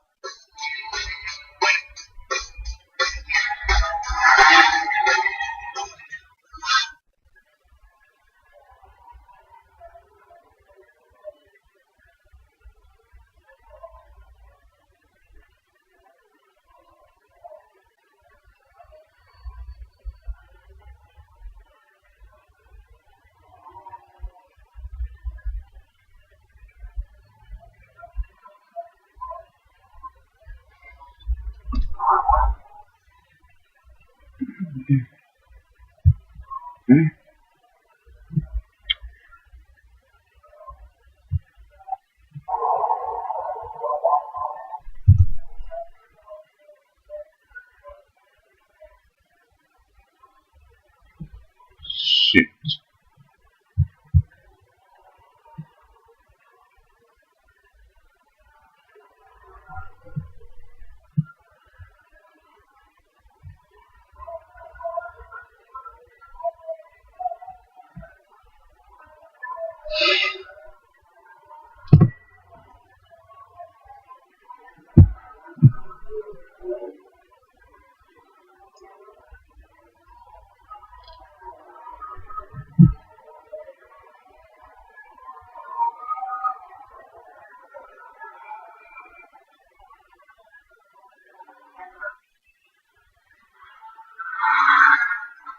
Well, with 48 to go in the second stage at Bristol, all the leaders come to pit road, and what does that do? That opens up an opportunity for the 4 of Kevin Harvick, the 18 of Kyle Busch, the 17 of Ricky Stenhouse Jr. They stay on the racetrack, they take the wave around, go from 2 laps down to 1 lap down. That could be a difference maker throughout the rest of the night. And they know that a caution is coming up in 47 laps after the green flag comes back out. So that means that somebody will get the free pass. Logano won the race off pit road. He leads them back to the green.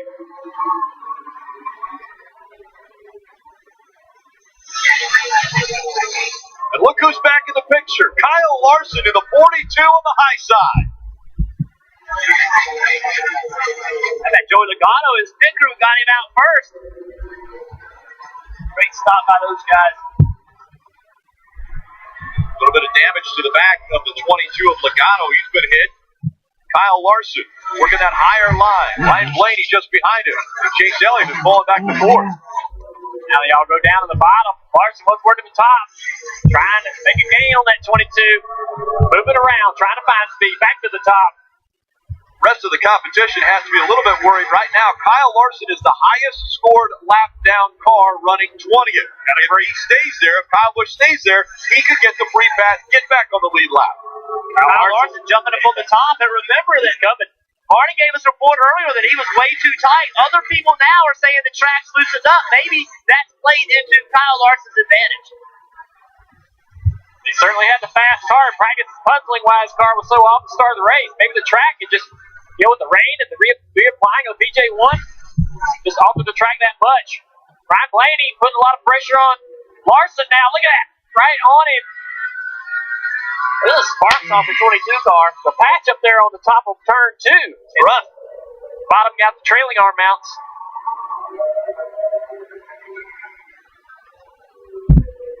See, that's Chase Elliott. Amarola's behind those guys. Those Stewart Haas cars do not seem to fire off well on restarts. He was driving to the front before that caution. Now he's battling to stay in fifth. The youth movement right now in the top 6. Logano, Larson, Blaney, Chase Elliott, Eric Almirola, Eric Jones, all in the top 6. Logano, he ran the bottom of 1 and 2, the top of 3 and 4. No real consistency yet with the lines these guys are choosing, especially on the newer tire. See, Larson knew he couldn't make that pass, just rolled in behind the 22, went back to the top, then immediately to the bottom to get side by side. Down here. If he can hit 1 and 2 just right on the bottom, there's good speed down there. This is where it's hard, trying to get the rear tires to hook up right there. It's so hard. And now he's committed to the bottom. This is the very bottom right here, though. He just didn't keep all 4 tires in that sticky stuff. Got to jump up in front of Blaney here. Blaney's got to run. Blaney's to his outside corner now. Blaney may be taking this position. That all started back in 3 and 4 when Larson just didn't hit his marks. He was 2 feet higher than he needed to be while we're at the bottom. That's how precise you have to be, and it's so hard this racetrack. Half-mile racetrack, 32 degrees vacant. It's so fast. You drive in a corner just a little bit too far, using too much throttle, and you can't hit your marks. That's what we saw Kyle Larson do. They're going 120 miles an hour, so I have to give them a little bit of leeway there. You guys say if he misses the line by 6 inches. Well, now that we're not doing it anymore, we get to be critical. Easy to be critical up here. Logano trying to hold off Ryan Blaney. Kyle Larson, two very hungry drivers. Back here behind Logano.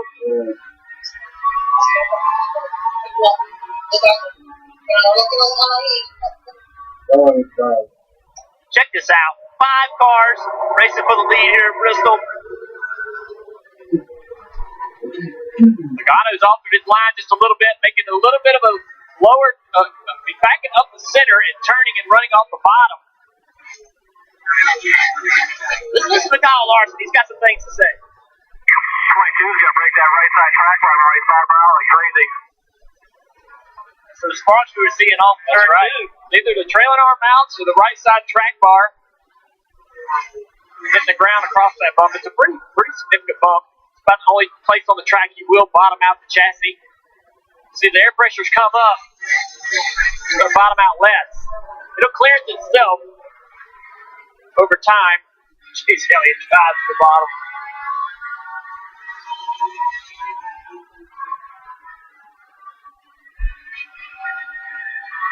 Larson trying to get to the bottom, trying to turn. He backs up the center of the corner. Slow down here. Turns down the racetrack, trying to get a good run, get to that quarter panel. 17 back on pit road, Marty.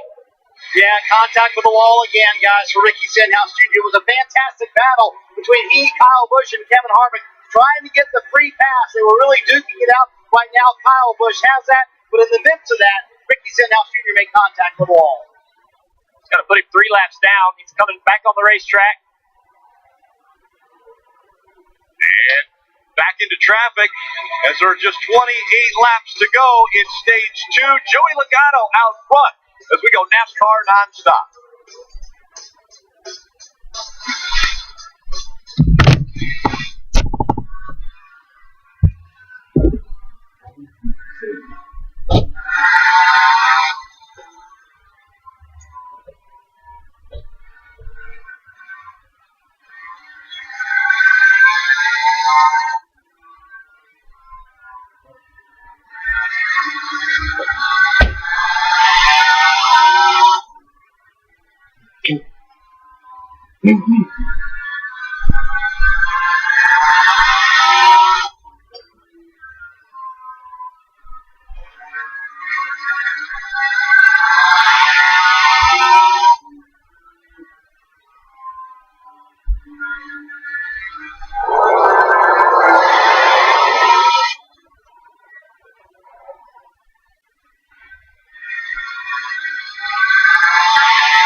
That time of the race, 18 to go before the end of the second stage. That means NASCAR Fantasy Live. If you're going to go to the garage, if you're going to make a move, you have 17 more laps to do it. I really think, guys, the question is Kyle Busch. I'm sure everyone had him in his lineup.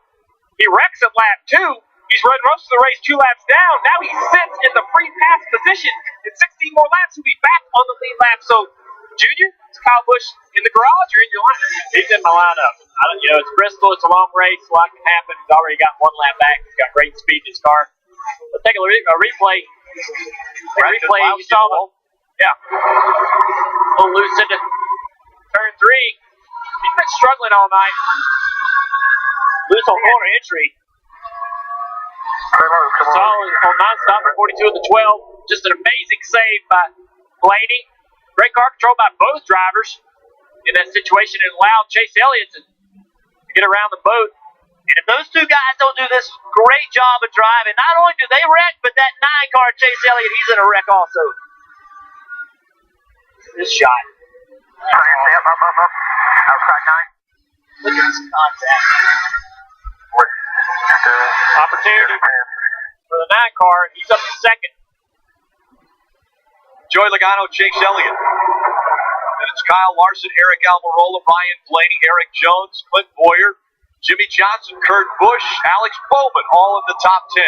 Chase Elliott's coming hard on Joey Logano. He has run him down. Chase Elliott knows he needs some stage points. He needs some playoff points. He's already in the playoffs, Marty. And Rick, he also knows how this car progresses throughout a run. They start extremely loose at the beginning of the run, but then the car comes to them the longer they run. They've shown that all night long, so trying to take advantage here and steal the lead from Joey Logano. Under 10 laps to go now. Joey turning down the racetrack there. Dave, wake up. Hey, Junior, earlier this week, Kyle Larson was asked if the bottom grip isn't as good as maybe it's been in the past as he tries to make this pass. Is that advantage you because you work so well on the top? And Larson said, no, not necessarily. I want options. And you can tell because the 42 has been on the high line, he's been on the low line, he's been working both, trying to make passes tonight. Here he goes back to the high side. We just saw Larson put the bumper to the back of the 9 of Chase Elliott. Elliott goes back to the bottom of the racetrack, and Logano staying up high. You talked about Joey Logano's line, how unique it is. See how he turns down the corner. Look at this battle. It's a battle for the lucky dog, Kyle Busch and Harvick. And Kyle was way ahead of Harvick. I thought Harvick was having a problem a little bit ago, but Harvick's running down. This will be the first car lap down to get that free pass. This will be a heck of a battle here. This will be like racing for the win. To get back on the lead lap and have a chance. It's the last known caution that these drivers will have in front of them less than 5 laps from the end of stage 2. Pick your battle. Which one do you want to follow? The right side of your screen, it's who's going to get the free pass, Kyle Busch or Kevin Harvick. On the left side of your screen, who's going to get the stage win? The 22 of Joe Logano, the 9 of Chase Elliott. And Kyle Larson has backed off because he said it just went tight all of a sudden. They said, be careful, because that happened to the 18, and then he blew a tire. That's a smart move, Dave. If you're having a problem like that, you're probably not going to get the stage win anyway. Just back off a little bit, save your tires. Still just about 10 car lengths behind that battle for the lead. See, there he is in the screen on the right. Taking it easy, trying to get to the end. Look at Harvick side by side, almost. I don't know what to watch here, Steve. On the left, it's the race for the stage win. On the right, they're racing for the free pass. Right now, Kyle Busch has the free pass position, but Harvick fighting for it as they're in traffic. Logano also fighting traffic, trying to get this win in stage 2. But here comes Chase Elliott on the back bumper. What will he do to get the stage win? Will he put the bumper to the 22? Coming out of the fight. When my hot water heater failed, she was pregnant, in-laws were coming, a little bit of water, it rocked our world. I had no idea the amount of damage that water could do. We called USAA, and they greeted me as they always do. Sergeant Baker, how are you? They were on it. It was unbelievable. Having insurance is something everyone needs, but having USAA, that's a privilege. We're the Bakers, and we're USAA members for life. USAA. Get your insurance quote today.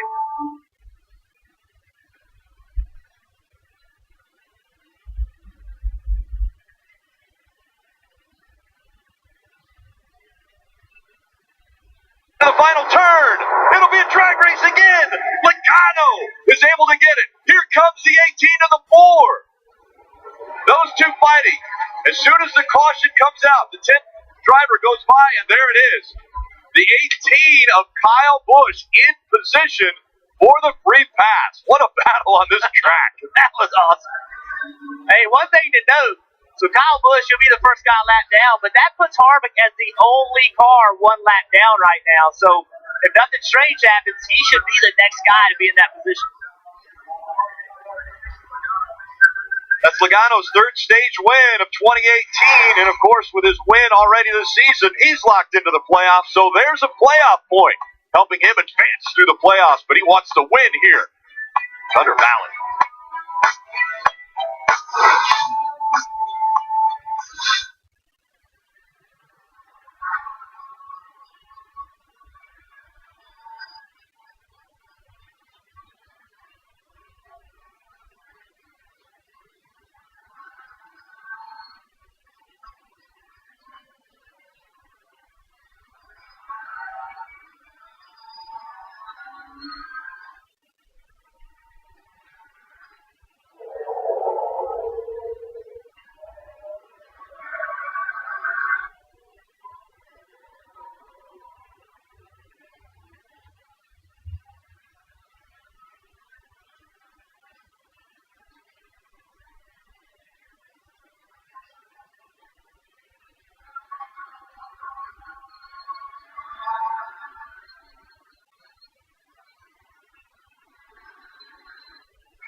Sonic's American Classic just got better. Get a 100% pure beef All-American dog, chili cheese coney, or quarter-pound double cheeseburger with tots for just $2.99.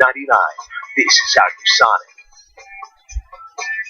We mentioned at the top of the show just the atmosphere and the great racing that happens under the lights at this racetrack, and we just saw that was the end of the stage, and they were fighting for that win. Well, we picked two battles. There are about 6 other ones out there. Those in our minds were the most important. Rick, I think they might have heard us high five. I mean, that was some great racing. We didn't know who to follow, guys. How about over in the driver's booth? Could you pick which battle you were supposed to follow? There was so much going on in both those, it's hard to pick which one. But amazing job by Kyle Busch to go up against one of the best in the business to be able to get that lucky dog. And that is what's so awesome about Bristol. This race is all over the racetrack. The stage is allows to show it. Marty. Coming down pit road with the third stage win of 2018 for Joey Logano. He said he was tight in the center, loose on exit. Both of those got worse the longer he ran. Right in front of him, his teammate Ryan Blaney finished that stage in the third position. He said, we were not as good that run as we were before. He said, I can't run the bottom because I'm too free on entry. And Chase Elliott, who finished second in that stage, the very first pit stall here on the backstretch, he said, I think we're in a good spot, but we need more. We're too free at the beginning of runs, Parker. Eric Jones pits out the 7th place position. He's been begging for more rear grip inside that 20 car. They do Ford Goodyear tires and Sunoco fuel, Dave. Middle of your screen, Eric Almirola confirmed what you guys said. Not good on the short one, sloppy and bouncing, he called it. As for the 42 of Larson, he thought he might have a hole in the nose causing the tight condition. They're not going to repair here. Just 4 Goodyear tires and a Phillips Sunoco fuel. The race off pit road 22 will contain everybody. And a big stop there for the 10 of Eric Almirola as he comes off 2 spots better.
normally when we talk about the NBC Sports Toyota Camry on-track car, we're talking about this one. It was on pit road earlier, but tonight we want to talk about the 18 that was on the track. Well, this Toyota has been in all kinds of stuff tonight. On lap 2, early in the race, Kyle Busch loses his car, spins out in front of the field. Jesse Little slams him in the door. Fortunately, didn't hit him that hard in the left front, but he came in, beat the fender up, got the fenders off the tire. Here he is in a battered car, but still battling. Stayed in front of Ryan Blaney to stay only 2 laps down. That was huge because ultimately the battle turned between him and Kevin Harvick to get 1 lap down, be the first car 1 lap down. Caution comes out, and now Kyle Busch is back in the game in the lead lap. And that's got to be tough for the rest of the competition because he has 7 wins in the Cup Series here at Bristol. So check this out on pit road. We saw this earlier. Everybody stopped. So look at this chaos. 3 wide coming off pit road. Check out Kurt Busch. They all stopped. They want to be in the outside lane. Kurt says, I'm not stopping. He drives, beats them to that line. Guess where he ends up? He ends up at 6. So he's going to get that outside lane. The line that he wanted, that was given to him by people trying to get that lane. And he just love that. I hate those games. They frustrate me. So I like when a driver who doesn't play the game kind of falls his way. And added a lap of caution here before the green flag. Rutledge. Rick, I'm trying to live up to Junior's request to find the best parties in the infield. I'm at the pit road party deck. This is really cool. They set up bleachers out here so the fans can come in, have the total infield kind of hospitality experience. But guys, the craziness that you see, every place in this track you get an amazing view. But a fan stopped me and said, hey, seriously, is Kyle Busch actually back on the lead lap? And I laughed and told him, yes, even the guys in the booth can't believe it. This is nuts. It is fun. And thankfully, your shadow or your impersonator is not hanging out with you on that party deck. Are we sure that wasn't him? Well, that's a good point. I mean, that guy looked a lot like he had a blue plaid shirt on earlier. So up front, Logano and Almirola to a good stop by the 10 team. Got them some track position. The 9 of Chase Elliott still in the top 4. Rick, the lights are bright. The sun is down. It's finally completely dark. The race started a little bit earlier than normal. Still just under halfway left, and this is starting to look like the night race we remember. The glow of the lights on the cars. Under the lights, Logano, Almirola. And back up through the gears, but Almirola, not a very good restart. Chase Elliott jumps up to second. Here comes Kurt Busch on the outside. We've seen these new tires be treacherous all night. They go in there to lean on grip. They hope it's there, and then it's not. They slide up the racetrack. Here comes Jimmy Johnson in the 48. A little wiggle there out of Kurt Busch. And Jimmy Johnson up to 4th, now fighting for 3rd. Big recovery from the 48. Was caught speeding earlier. He's rebounded all the way up inside the top 5. Eric Jones in the 20, running in the tire tracks of Jimmy Johnson. But it's Joey Logano out front, Chase Elliott continuing to find that same line right through the middle. Eric Jones almost into the wall as he went very high. That shot was great. That shot was from Colossus, the big scoreboard, a camera rotating underneath the scoreboard. Gave us laps here at Bristol. As you see, you mentioned Almirola continued to fight. His teammate bails out from the bottom line. He goes back to the top. Let's go back and take a look at that restart. You mentioned that 10 just didn't accelerate out of the zone. He was on the inside the front row. The 22 is a control car. He can set the pace.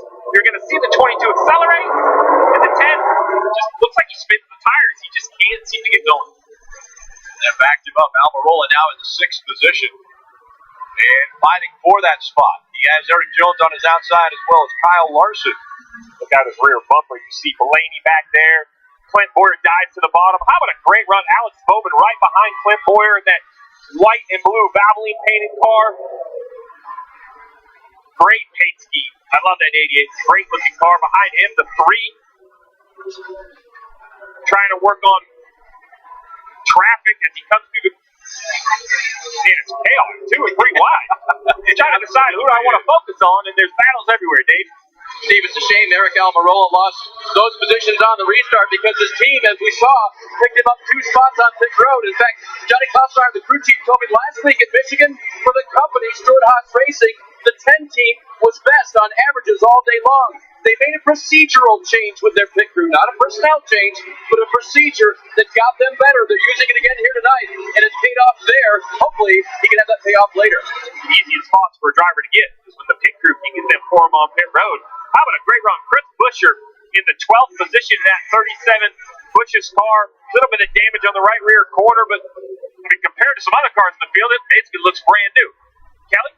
Remember, he's had a fifth place finish here. When I talked to crew chief Chris Owens, he said Chris really excels at this track, so the run is up to me. They felt like qualifying was just flat out a disaster for them. Much happier in the race from it, and it is showing now.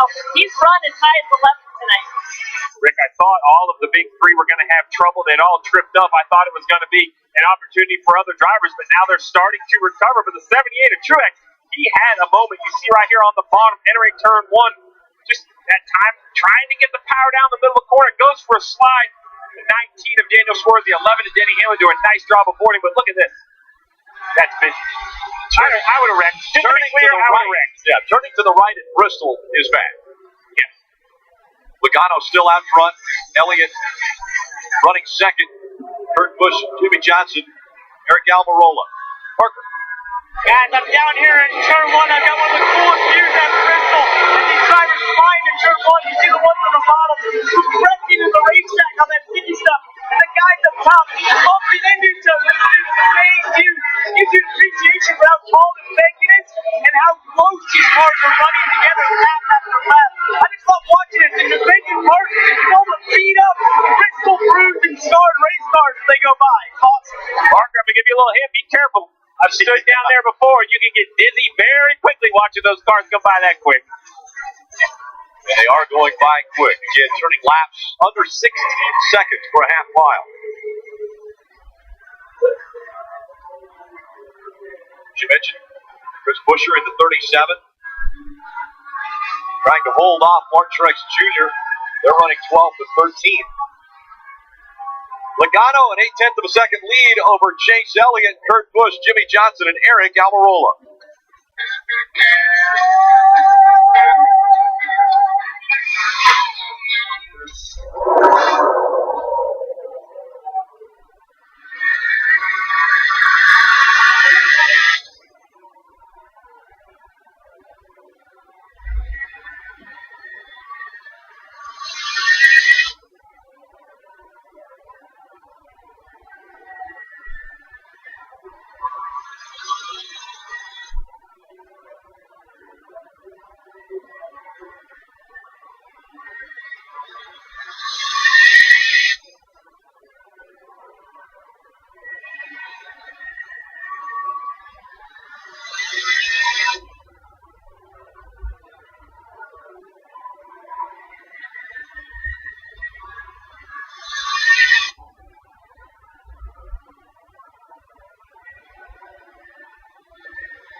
Wearing socks with sandals? Cut it out.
Only 215 laps to go in Bristol. The Monster Energy Cup Series racing under the lights. And again, they'll take a week off, but the Monster Energy Cup Series will return to racing on September 2nd at Darlington Raceway. Throwback weekend. The track too tough to tame. NASCAR paying tribute to 7 decades of racing. The Southern 500. That's Sunday, September 2nd on NBCSN. Joey Logano, Chase Elliott, Kurt Busch, Jimmy Johnson, Eric Almirola. They are running up into the top 5. And Steve, I want to take this opportunity to hand it off to the driver booth. Let's give it over to Dale Jr. and Jeff Burton again. I'm excellent at taking a break, Rick. There you go, boys. Yeah, appreciate it, guys. You guys had the last segment. We'll take this one. We got a great battle for the lead. Watching Chase Elliott try to run down that 22 and Joe Logano. 22 still sparking. He still hitting that right side track bar. Pace is picking up as we get later and later into the race. But look at that turn down the corner that he has. He gets such a good drive off. He is able to use more throttle. Literally has better drive off. Running that straight line off the corner. Been able to hold this kind of distance between him and Chase. A little trouble lap traffic right here though. They're not moving over. That's allowed Chase to close back in. Down on the bottom, that works well for Chase. See if he can. Now Chase will have to turn, go to the bottom, try to get all 4 tires to that extreme black stuff. That's where the grip is. Still not a lot of help. You see the hand out of the window from J.J. Yaley saying, hey man, I'm going to let you go. I'm going to let you go. Chase wish he'd let him go a corner before, but he didn't, and now Chase back to the top. See that turn now that Joey has? That's Joey's line, man. He runs that all the time. You go, you lift, you give up a little bit in the middle of the corner, get turned, go down the track. You're full throttle, Rib. You so much more throttle, and you carry that momentum down the next straightaway. So to do that, he has to slow here, then turn, and now he's full throttle because he's not turning the wheel the way Chase is. Chase is still having to turn the wheel. Where Joey turns his wheel now he can go straight off the corner. Well, that lap traffic, though, has been tough for Joey. Not quite getting around it as well. That entry is going to be tough. That entry real low and driving right up to the top of the racetrack was tough. Allowed Chase to get right here in position. It's just not it's hard to pass on the bottom in 3 and 4. It's really impossible. Guys are able to get up underneath each other in 1 and 2, but you don't have that same advantage in 3 and 4 on the bottom. Chase right on his bumper, a little contact, pushed him up the track just a little bit. Whew. That took that exit away. Oh, you got a slide job. Slider, all right. Slider, what a move. I like it. Yeah, that's commitment. Take care of it now. That's from his crew chief. They've had some issues. Everybody's had a lot of issues with the left front tire rubber, or the left front tire wear, actually. How about Chase Elliott, though, man? I mean, he started running well, and then he got that win at Watkins Glen. Who's to say that more aren't coming? They started getting stage wins. Things started happening for them, and here he is leading another race with close to 200 to go. Yep. Being reminded to take it easy, get that lead. All right, now let's back it off just a little bit. Don't want to have an issue with that left front tire coming apart. Always hated when I slowed down and I went faster, right? Because if you can back it down, and hey, you didn't slow down, you went quicker. And here, the place that happens, because it's so easy to overdrive the entry, it invites you to overdrive. It does. You got those huge banking corners. You're like, man, I can drive this thing in there, but sometimes you just lift a little early or let it roll the middle without as much resistance. You can actually make better lap time. Dave, what you got going on? 20 laps ago, the 19 of Daniel Suarez quickly came down pit road. He reported he thought he had a right front wheel loose.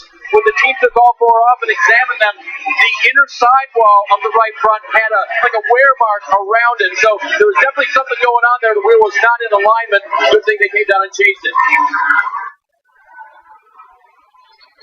A lot of stuff tonight. This is such a demanding racetrack, but here he comes, ladies and gentlemen. We thought he was done on lap 2. He didn't. They kept fighting, and right now Kyle Busch has worked himself up to 15. That's enough time. Now, they can't have many more mistakes with only 197 to go, but if they have clean pit stops, if they have good restarts, he can win this race still. He's battling right there with Kevin Harvick, who still remains the first car a lap down in position for the Lucky Dog. Keselowski is the last car on the lead lap at 18. He is about 3/4 to maybe a full straightaway ahead of the leader. Hardy.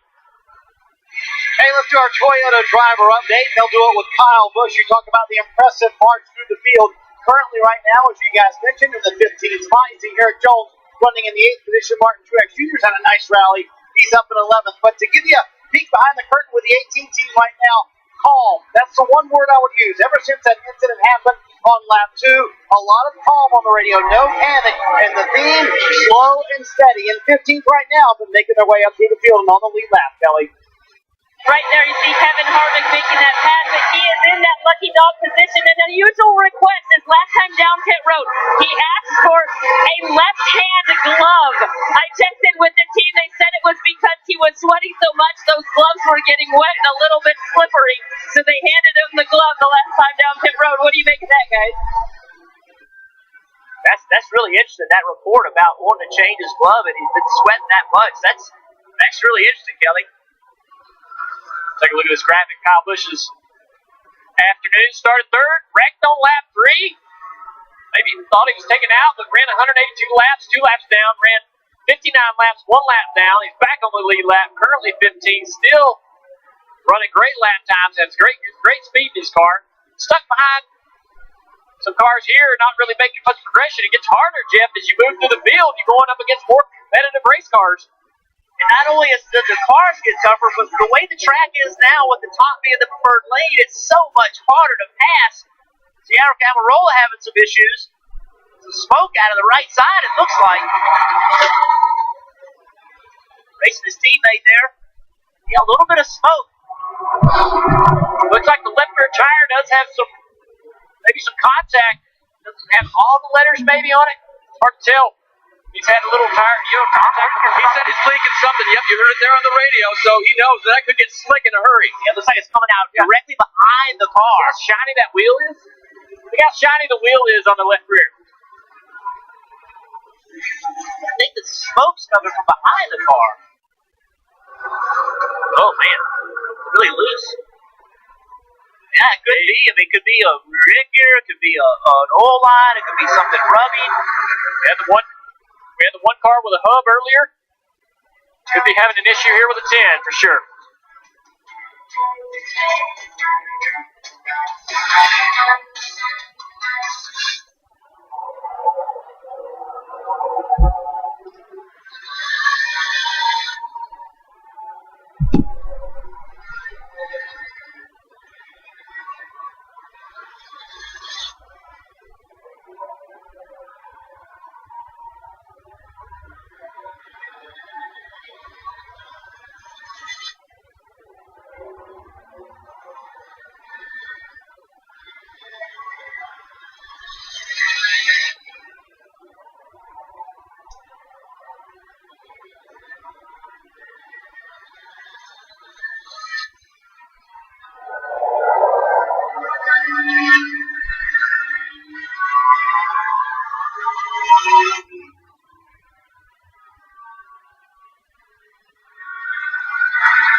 Still running damn good.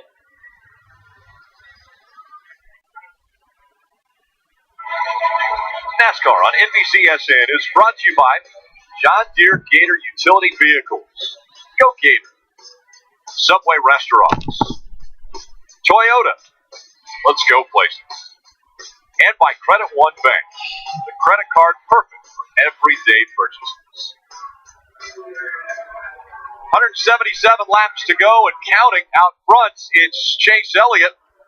And Kurt Busch right behind him for second. Let's go through the field. Brought to you by Hardy. Hardy.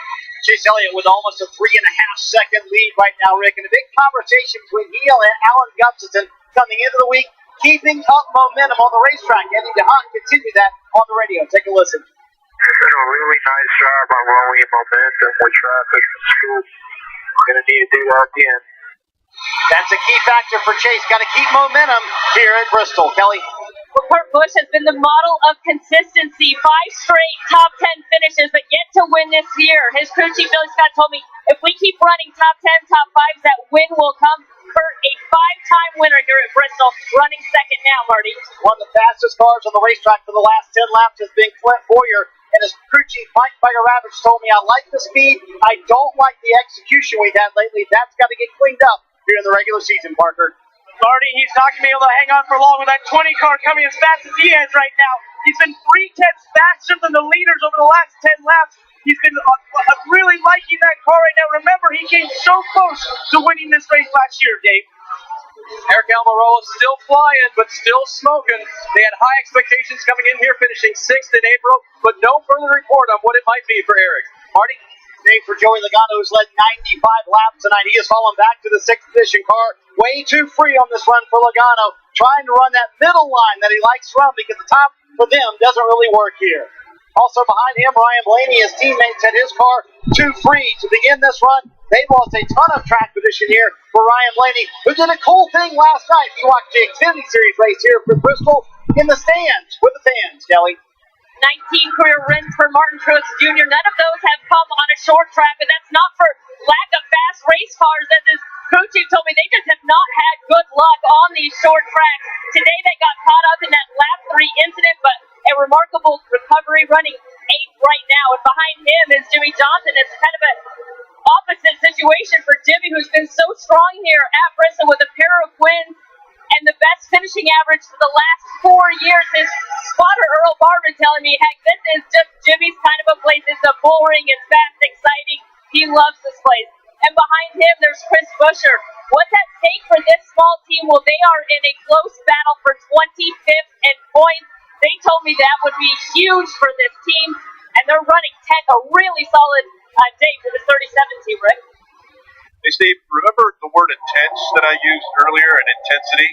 Could that be ramping up a little bit? Oh, yeah, that was a great update on the top 10. Well, one more update, the weather. You know, rain came through earlier today, and then it was going to be spotty, and as you can see, weather's starting to build right around the center of those circles, right where the track is, plus some weather off in the distance. So with 165 to go, these crew chiefs and drivers are going to have to decide, are we racing to the completion? Are we racing to a weather issue?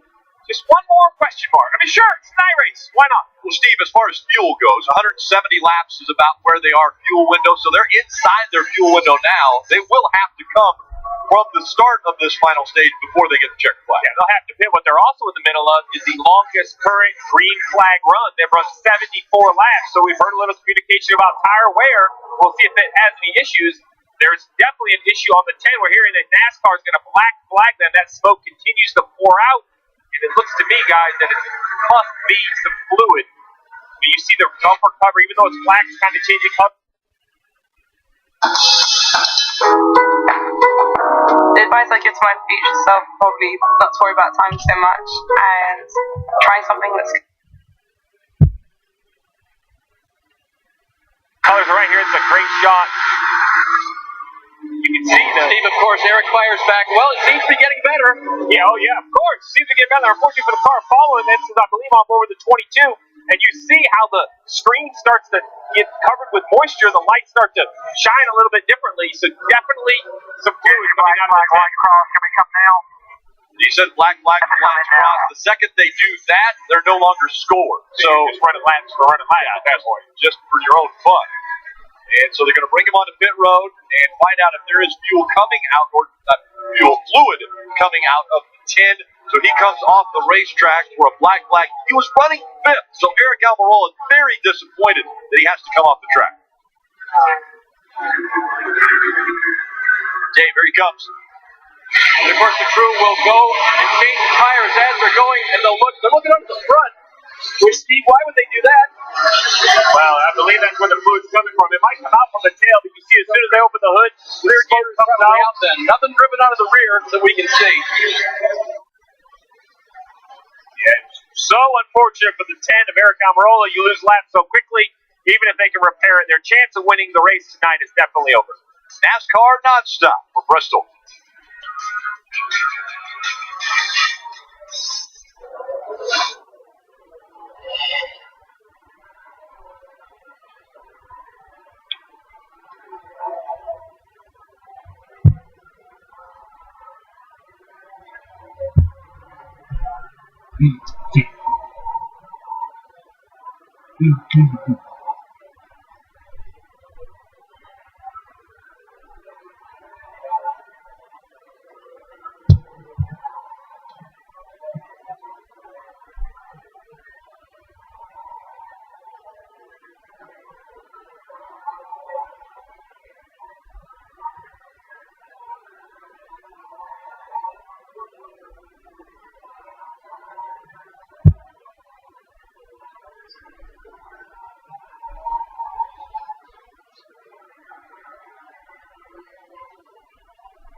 It's Monster Energy Cup Series racing from Bristol, the Bass Pro Shops NRA night race, and the caution has come out, and that would be the 51, Reed Sorensen, and a lot of damage to the right front after he got into the wall. You're done. And hard turn behind the wall. Potentially a break for Kyle Busch because we heard just a couple laps earlier that he was having an issue and needed to get to pit road. Take another look. There's 51 again of Reed Sorensen up into the wall. You have to wonder on a long run. This is the longest they've run tonight if he didn't have some kind of a tire problem. Good break for Keselowski. He's the first car lap down, but he had gotten a lap down, and that made Harvick the second car lap down, so he did not get the pass here with Keselowski. And crew chief, this puts everybody into their fuel window once they come down to pit road, change 4 tires. Change 4 tires and continue to make adjustments. We're hearing all these drivers talk about the track and how it's changing. You hear the pit reporters talk about whether the sticky stuff's still working, whether the top's the best, with new tires, old tires. Got to continue to adjust. That's what makes this night race so difficult. The track never seems to stay the same. A couple of new players up in the conversation. Eric Jones was in 4th place there. Truex battled his way up to 5th. Got to start to show up here late in this race. New names, new faces up in the top 10 and the top 5.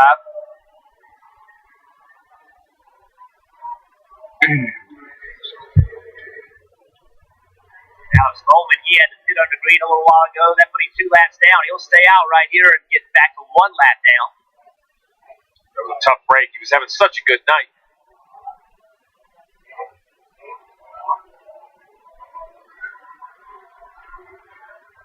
Yeah, you have to think about Ricky Stenhouse and those guys trying to capitalize tonight. It would have been a chance for them to do that.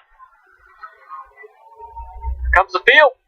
Kelly And Junior here on the backstretch, we'll see the 41 there of Kurt Busch come to his pit stall. He said he was loose for a while, but then it got pretty tight. Overall, though, he felt pretty good about the 41. They're going to make an air pressure adjustment. More tires and fuel, Marty. Second place man, Clint Boyer, a little halfway down the backstretch pits here, Kelly. He said his car very good, especially in the early part of the run. No changes for that crew. For Chase Elliott up here at the front of the backstretch pit stalls, he said is very similar to what we've had before, but I honestly feel like the track is working in our favor, Parker. Eric Jones in the middle of your screen there, pits from the top 5. Finally found the feel he was looking for. 4 Goodyear tires, Stoco fuel. Denny Hamlin has not been able to find the feel. They've been working on that race car all night. You can see it all patched up from that early damage on that lap 2 wreck. And then Austin Dillon started at the rear, and he's finally started moving forward using the top line, looking for the feel he needs up there. Race off pit road, won by Clint Boyer. And so Clint Boyer has never won at Bristol before, a best of second. Winning stage 1, it was Ryan Blaney. Then stage 2, Joey Logano with a great finish. Gets that win. And Clint Boyer hang on and get his first Bristol win tonight.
NFL kicking off the season on Thursday with number 6 on NBC. Philadelphia Eagles begin their defense of their Super Bowl title. Atlanta Falcons. You know, back in 1961, the first race was run here at Bristol, and you can see in the infield there's a because there was a game played in 1961, an exhibition game. The Redskins, Philadelphia Eagles, the world champion Philadelphia Eagles. That's because the last time they had won the world championship. Last adopted one of the players in that game, Tom Osborne. He was a college football coach at the University of Nebraska. Hey, Rick Lewis Slutnuts on the right side. They start tail into the field for this reset. That's a great check. That is possible. Too wide. Here they come. Clint Boyer on the outside. Chase Elliott on the inside. Boyer with a great start. Here comes the 78 Truex Jr. After a good stop on the high side. He moves up to second. He'll challenge for the lead as they go to 3. Number 1 in short track. Truex Jr. fighting now to hold on that second spot as Joey Logano works the ball on the track. Right gets the outside. A little further back to the field, the white car at 18. They cannot get that car full of fuel. A ball comes on the field inside, helping with this restart. Logano waited on that last long green flag run. Restart on the outside, though. He's back to the second position. Guys still use that bottom. I'm surprised he's playing the race. That man's hurt. He had a problem. His car just went straight to the top from the bottom. Trevor May in there digging, trying to get our new turn. Gets a great run off the tube. Hard to throttle all these guys to use that bottom groove on new tires. That time we get the way open with a bottle by the 22 Logano. Truex right his bumper off the turn two. Old school official there on the right. What's wrong with that? Truex can make that bottom work with 1 and 2 down here and clearing. Not so fast. Just about trying to hold position on the outside quarter. But who else is driving up into this? In fifth place, Austin Dillon, who had to go to the rear of the field, started at the back. Had a good night taking care of his car. Second place, or a top 5 finish last week.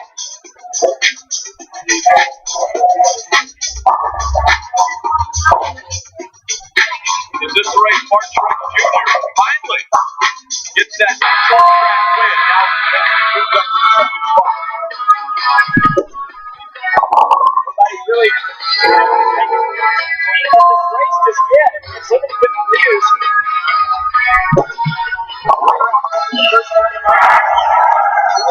Running down.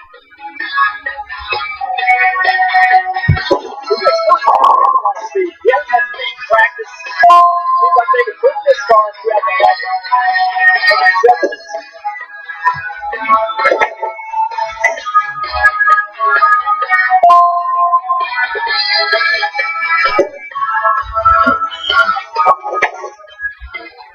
Will Frank move, throttle in purpose, get Brooks through.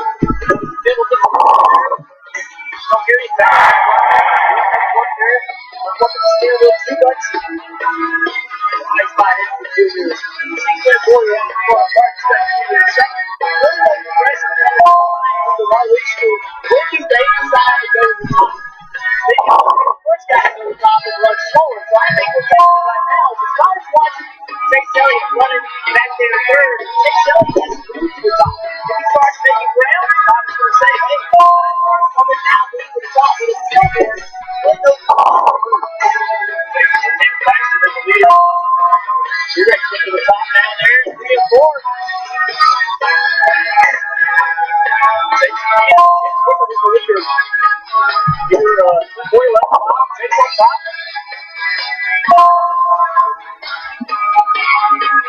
Truex struggling to find himself right now. Moving around, moving his feet just a little bit. Nope. Just as you went on the time that Chase Elliott moves up, confused the spot for Martin Truex Jr. Sold next to the 72nd night is up top and is gaining ground. There you go, that's a single. Got your nose popped. What's going to happen? It's going to go like that. Right behind Chase Elliott, saw him move to the top. He's right there. But that was not the plan for the night. They felt like maybe the top would be the place to be. They kind of worked on the bottom a little bit more. But you saw that he trucks it over here quickly. Take from the bottom, come in the middle, run to the top, wherever it is. That's what I got for him. Even this far behind Mark Truex Jr. His third year, he can feel that bottom downforce on the front of his car. Because they're trying to miss the bottom there, but he can feel that. So he can see where the NBA is. Run the bottom, he'll run the bottom. Works well on the bottom. Boyer's going to have to answer the lead for Truex. See Truex start to catch him. He's going to have to answer and get to the top. Logano is part of that conversation as well. Keep the pressure on Chase Elliott so Chase can be, he can look around, but not a whole lot. He doesn't want to make a mistake and put his car on the wrong line. Look here, he's getting a good run up underneath the this is Logano trying to shine. So, taking his line and something doesn't work. This is not the court to lose position. Experiencing around the give him one spot so far like doing it. I know he has to drive it to get the game also trying to clear the corner. He's got all the guys to drive the corner so they with a low exit. Still exit. Well, stop the corner a little, turn right off the bottom. Straight back to full speed.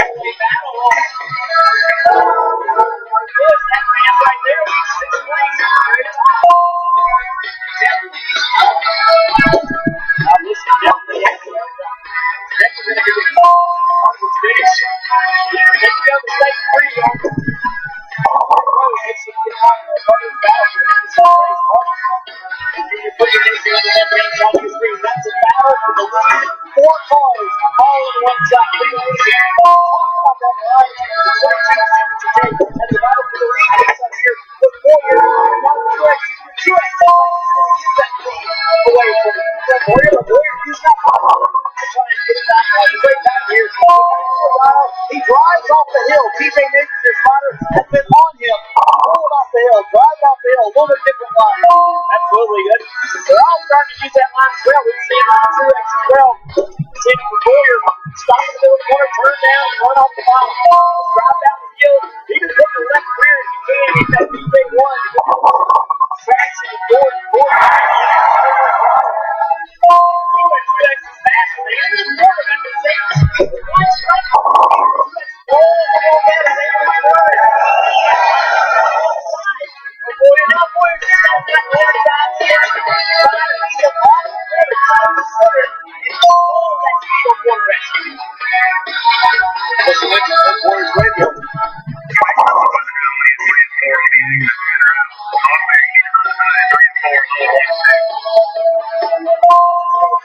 Brett Griffin, that's up there watching, giving Boyer that information. Off faster, he's giving him pressure on. He's hard to complete that. You've seen it a few times before. Just got the pit, drive up in there. Chase Elliott is doing. Dove to the bottom of the racetrack now. Chase Elliott in the finish for this fight for the lead. Next time, trickle the front here. Right here. Drive it on in there, right up in the front of the 14 car. Push yourself that top groove. Got a good run. Yeah, that is. That's it. Rolls the middle well, but pitching off on corner exit. Response tonight, Bubbles on Boyer's car. Trying to give him a good run. Boyer fighting up front. Never won here at Bristol. But that means also the 78 of Mark Truex Jr. hasn't either. So NASCAR nonstop.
As we saw in NASCAR nonstop, Boyer has been fighting to keep Martin Truex Jr. off. Let's take a look at tonight's Ram Trucks prove it to last. Kyle Busch, Rick, accident early. Kenny continued to rebound, currently in the 5th position, battling with his brother Kurt for the 4th place spot. Who's going to take control of this race? There's been so many different leaders tonight. Right now, Clint Boyer leads, but after all these pit stops, restarts, seems like there's a different guy up front each time we see it. It is every time, and then who can take advantage if we get that caution late? Who can be in the right line? Who can push the issue and make something happen to put themselves in position to win this race? Kyle Busch has been so impressive, Steve. He has moved up continuously. Thought he had a problem before that last caution came out. Now he's up into the top 5, trying to get the position away from his brother. And this is what I'm waiting to see. We had this conversation. You know, it's one thing to pass the cars back in 15th or 10th, but when you get into the top 5, these are the tough cars to pass. Currently, plus 9 positions on this run alone. Just cleared his brother Kurt Busch for the 4th position, and I don't think he's done there. This car doesn't take off great for the first 2 or 3 laps, but once the tires get just a touch of age on them, his car continues to work the bottom of the racetrack, the top of the racetrack, very versatile. In relation to the race leader, he is now only 2.5 seconds back. The next one he has to try to get by will be the 9 of Chase Elliott. And Rick, we talk about the accident, but it was even before that where Kyle Busch kind of set the tone for the night at driver introduction. They say yeah, and they say yeah, and they say yeah. What? I don't need no introduction. He sets the tone right there. He sets the tone, and he's the guy. I think he drives off the noise, the boos, the cheers. He doesn't care. He just wants to be the guy that sparks a reaction, and he absolutely sparks a reaction from this crowd. He's definitely sparking a reaction, and right now, Clint Boyer trying to hold off that 78. They went along here. Clint Boyer actually got away from Martin Truex Jr. Clint's got that outside figured out. Martin maybe used his tires a little bit much trying to get by him and maybe let him cool down a little bit and he'll make another charge. I think car for car, Truex definitely has a little more speed. Lap traffic's been a little more difficult at times for Truex. You think it'd be tougher for the leader. He's the guy that everybody races. I don't want to lose a lap. But look at the way Boyer goes to the corner there and just puts distance on Martin. He goes to the bottom around that lap car, William Byron. And now Martin has to shorten up his exit. That's a couple car lengths. You have to fight to get back. Boyer just seems to be able to get around that lap traffic. The other thing, this racetrack is going to continue to change. It's only 89 to go, but this line that they're running right now where they're turning low off the corner doesn't mean the track is going to continue to allow them to do that, Marty. Kyle Busch trying to get to Chase Elliott. That would be for the 3rd position. Can't overstate what an amazing rally it's been for the team. For way over here, the accident on lap 2. They were down 2 laps. At one point, almost down 3 laps with this 18 car. And let's take a bigger picture view at it with the big 3. What would a win tonight for Kyle Busch mean after the win by Kevin Harvick at Michigan last week? If they can come back from this, nearly being down 3 laps and win tonight, momentum going into the playoffs with only 2 regular season races left after tonight. He is flying. I mean, he's fast car on the racetrack. Doing a great job working around lap traffic. You see he's pushing hard sideways off turn 4. There you see, wins the last 6 short track races. Kyle Busch. He's won 2 in a row here, trying to make it 3. He's only 1.7 seconds back from our leader. I mean, he's going to get there in a hurry. No time at all before he's up there working on Martin Truex Jr. for 2nd. There's Truex. There's our leader. Trying to put a lap down on the 2-car, Brad Keselowski. Harvick's right now the lucky dog, but if Brad Keselowski goes another lap down here, that'll make him the lucky dog. And Harvick just can't get that opportunity, that break, to get his lap back, because he's just as fast as Kyle Busch.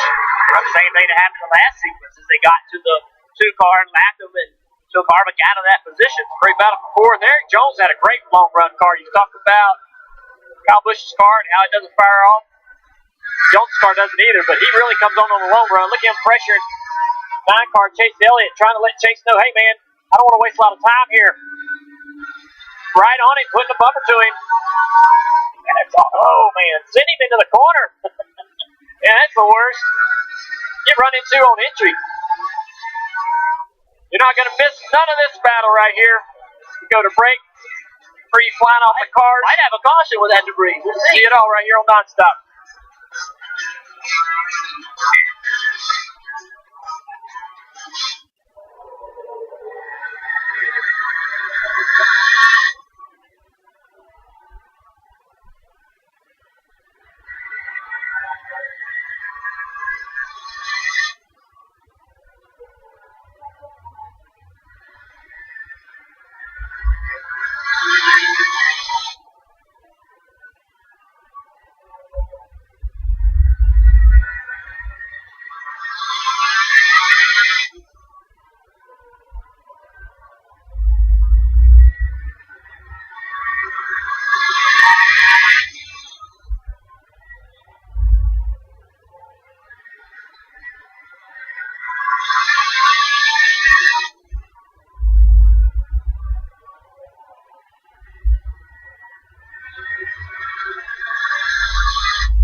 It's been an incredible run by Kyle Busch. Oh, with AT teaming out into the back of the 78.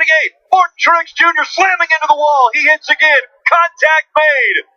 Kyle Busch got to the back of the 78. The 78 spins and brings out the caution once again. Also involved the 7 of J.J. Yaley.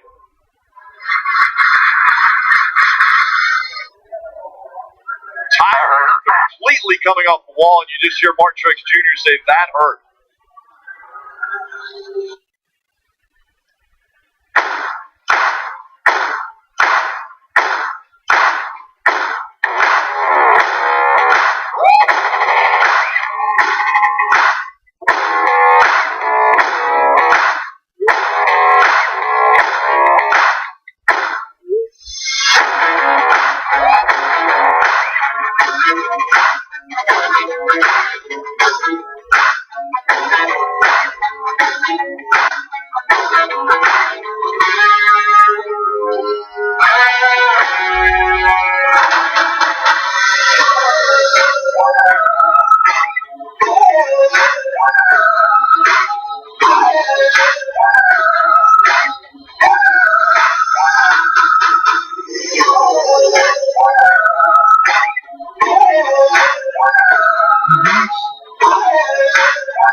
to Martin Truex Jr.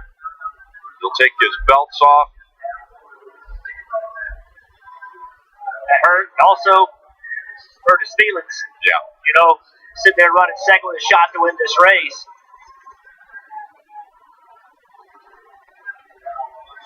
Obviously frustrated.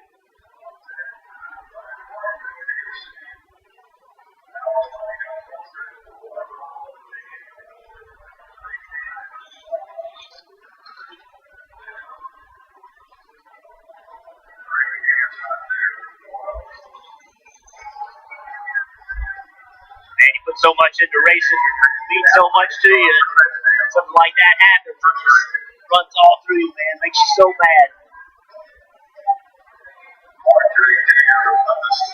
So much commitment had been made by Martin Truex Jr. Still looking for that first short track win. Was in the best position he's been in for a long time to get it. Running second. And there we see J.J. Yaley able to just squeeze out of the driver's side of that car right up against the wall.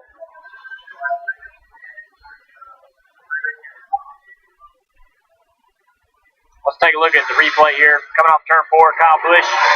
Truex taking it. Big deal. Kind of come down the track a little bit, but really didn't turn into the 18 car.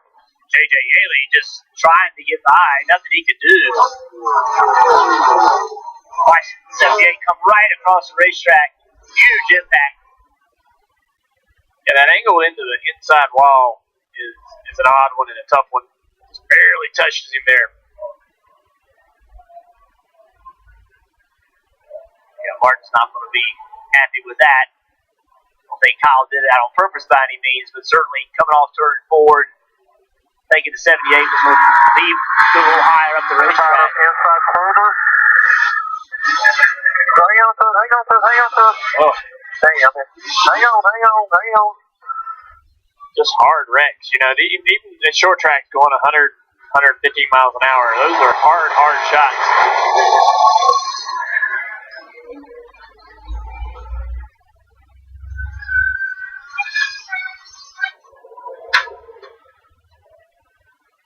You know, those two, they normally work really well together, and you get this late in the year and these kind of incidences, you know, getting ready to make the playoffs, and it can wear on a relationship. I mean, those two teams, they work well together. They work well with Joe Gibbs or at Giroux, but, you know, those things happen. It hurts those relationships. We've seen these two guys get into it before. In Indianapolis last year, late race restart, they've been working really well together, and they decided it was time to race. See the result of that. 78 thought they'd been working well together. They really didn't want to race at that point. Thought they could just keep playing along and staying in front of everybody else. And you saw the post race what happened between the two teams.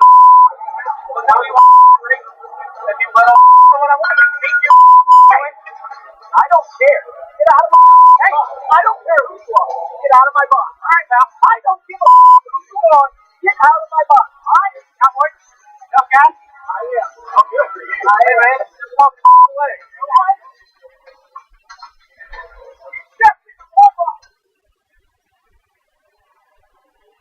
That's Martin showing his frustration. Martin. And Rick, for what it's worth, Kyle Busch came on the radio and kind of groaned after all that happened, that the contact was so light, clearly indicating he did not mean to do that and did not want that to happen. For what it's worth, Cole Pearn came down to the 18 pit box, had a quick conversation with Adam Stevens, kind of ended it with a thumbs up, but you could tell he was not happy when he walked away. Short track Bristol racing. If we're going to leave here, they're going to be mad. For second. I mean, that you got to remember that they're fighting for second right now. I think Jeff's point is well founded that 2 races of playoffs, right, Jeff? We leave here 2 more, and then they're going to be racing for a championship. And we've seen that Furniture Road team, Joe Gibbs Racing, the Toyota connection, they work so well together. They continue to dominate, hand it back and forth with Harvick in there winning as well. So it's going to be interesting to see how they recover from this and move forward, Marty. And Steve, we have documented the amazing rally for the 18 team today, but there's a bigger problem, and you'll understand this as a crew chief. That back panel is not on the back of the 18 car. So when they go to plug the fuel can in, it will not work. They cannot get fuel in the 18 car. They have to physically hold the panel. They can't change tires at the same time. So they are currently 7 gallons short from being able to make it to the end of this race, and they're not sure how they're going to get fuel in when they come in and stop this time. Here's the radio with Adam Stevens a moment ago telling Kyle Busch what the situation. If not have fuel in it, it'll be about 7 gallons short. And there you go. So they are going to be 7 gallons short here, Steve. So they're trying to figure out what they're going to do on the stop, how they're going to get fuel in, and how they're going to finish this race. Right. Well, from what you're explaining, Marty, they could get fuel in if someone holds the panel, which means it's going to slow the pit stop down. It took him basically 75 laps to drive from the back half of the lead lap up to second.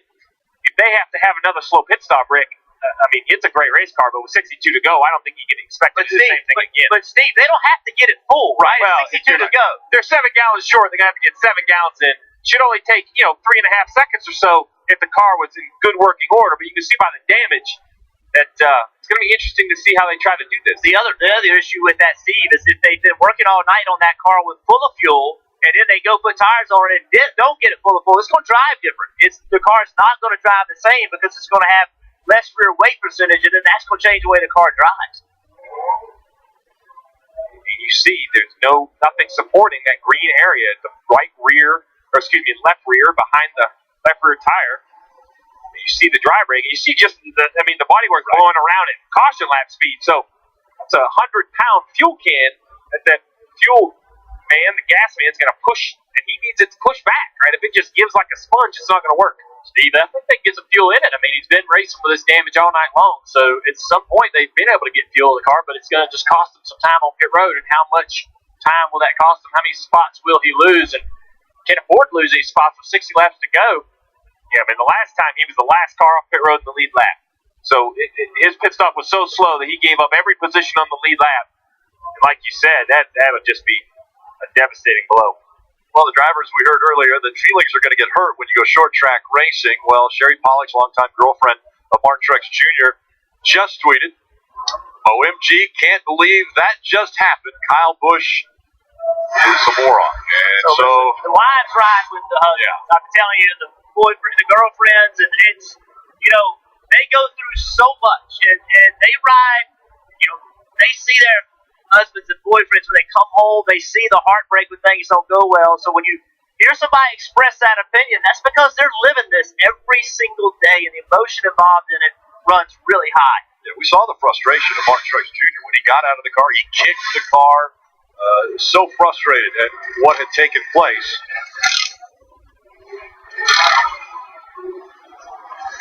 They're getting ready for that car to get onto the hauler. They're not trying to get back out on the racetrack. Here we go. Field's coming down pit road. Let's see what happens with Kyle Busch. Marty. And guys, it's interesting. The chassis adjustment on the 18 was almost an afterthought. Their whole conversation was about how this fuel situation was going to go down. They are going to make a very small wedge adjustment. You see them plug it in. You see it just flex in. It doesn't do anything. They have one guy in there trying to hold it as best as they can. That's Nate Bellows, the car chief, trying to hold it in there as best as he can. There's the adjustment. They're going to lose a ton of track position here, but that's what they did, and I think they got enough fuel in it to make it to the end here, Parker. Already Eric Jones in the middle of your screen. There's going to pit out of the top 3. He feels like he just needs more fire-off speed. As we know, he's been great on the long run. 4 Goodyear tires, Sunoco fuel. Above him, Denny Hamlin pits out at 10th. He just said the car's awful, and Austin Dillon has been looking for more grip up top, Kelly.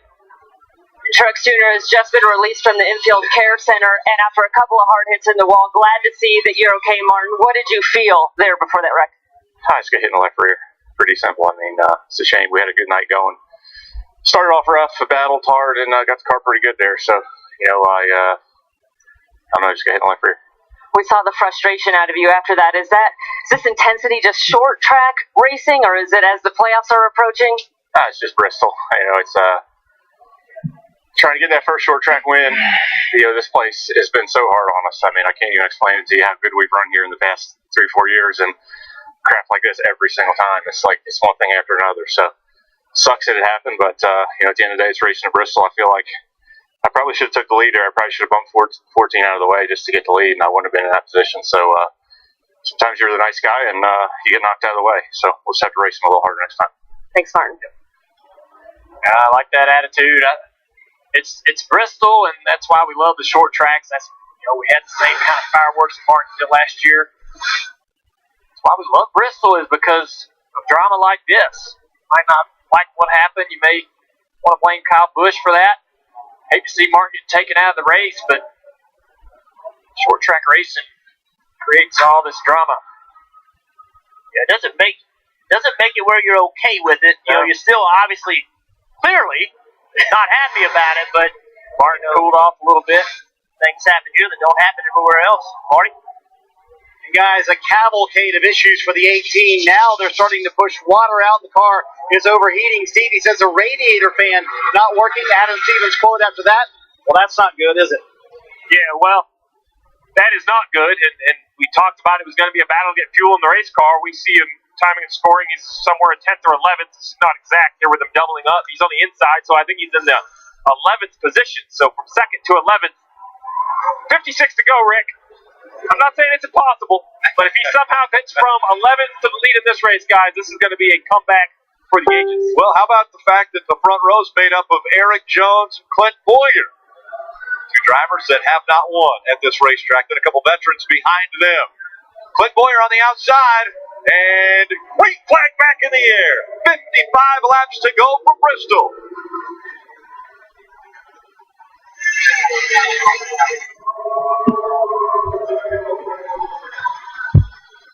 This cycle of pit stops and this restarts hurt Chase Elliott, falling all the way back to 8th place. After having such a great run earlier tonight, his teammate Jimmy Johnson up here on the inside of Austin Dillon. Austin has the preferred line on the outside. And that Ryan Newman, haven't called his name, and there he is, hanging out. Old Ryan Newman, look at him, about to get turned around here.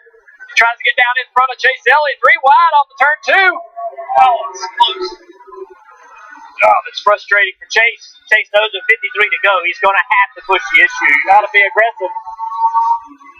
You just got to be aggressive here, just like Truex said. Got to move these guys while you can and get on up to the front. It's the only way you're going to have a shot at winning this race. They shove to the outside. That will have a good run right here on Newman, trying to drive in the corner a little bit deeper than he can. Now carry speed through the middle. Just couldn't carry it through the middle like he needed to. Newman's going to block him. Chase tries to cross him over. See if he can carry that speed through the middle. He does. Yeah. Got him. It's a great move. That was great racing. Yeah. Awesome. Whole field now in front of Chase. All those top six cars were all running the bottom. We've seen it. Every restart, these guys get new tires. The bottom's the preferred line. 41 of Kurt Busch. He ran right to the rear bumper of Clint Boyer there, but then that corner just did not roll. Now Eric's trying to take the fight to him. Jimmy Johnson's watching all this. Eric did not get off of turn 4 good. Hard to do in turn 3 and 4. Oh, contact right there again. Both drivers, great car control for both drivers there. I know Eric probably didn't mean to do that. Similar situation that we saw with Kyle Busch. Oh, look there. That's what you got to do. Well, you got to do exactly what Jimmy did. He had the position. He had the nose on the 20 going down the turn 1. You cannot lift. It's too late. Guys are going to try to chop you. Going to expect you to lift, and you just can't give that up. But Junior, think about the year of Jimmy Johnson's career-long winless streak. You say you can't lift. I'm not sure that anyone hungry inside the top 5 to win this race than the 7-time champion. Yeah, you ain't going to chop at the 7-time champion. He ain't going to lift. He's struggling right now, though. Yeah, he's going to get hit. Yeah, Larson puts the bumper to him. 3 wide off the 2. This is picking up. 45 to go. You said it, Junior. You can't lift now. You got to go. Jimmy Johnson fighting back. So watch. I want to show you something.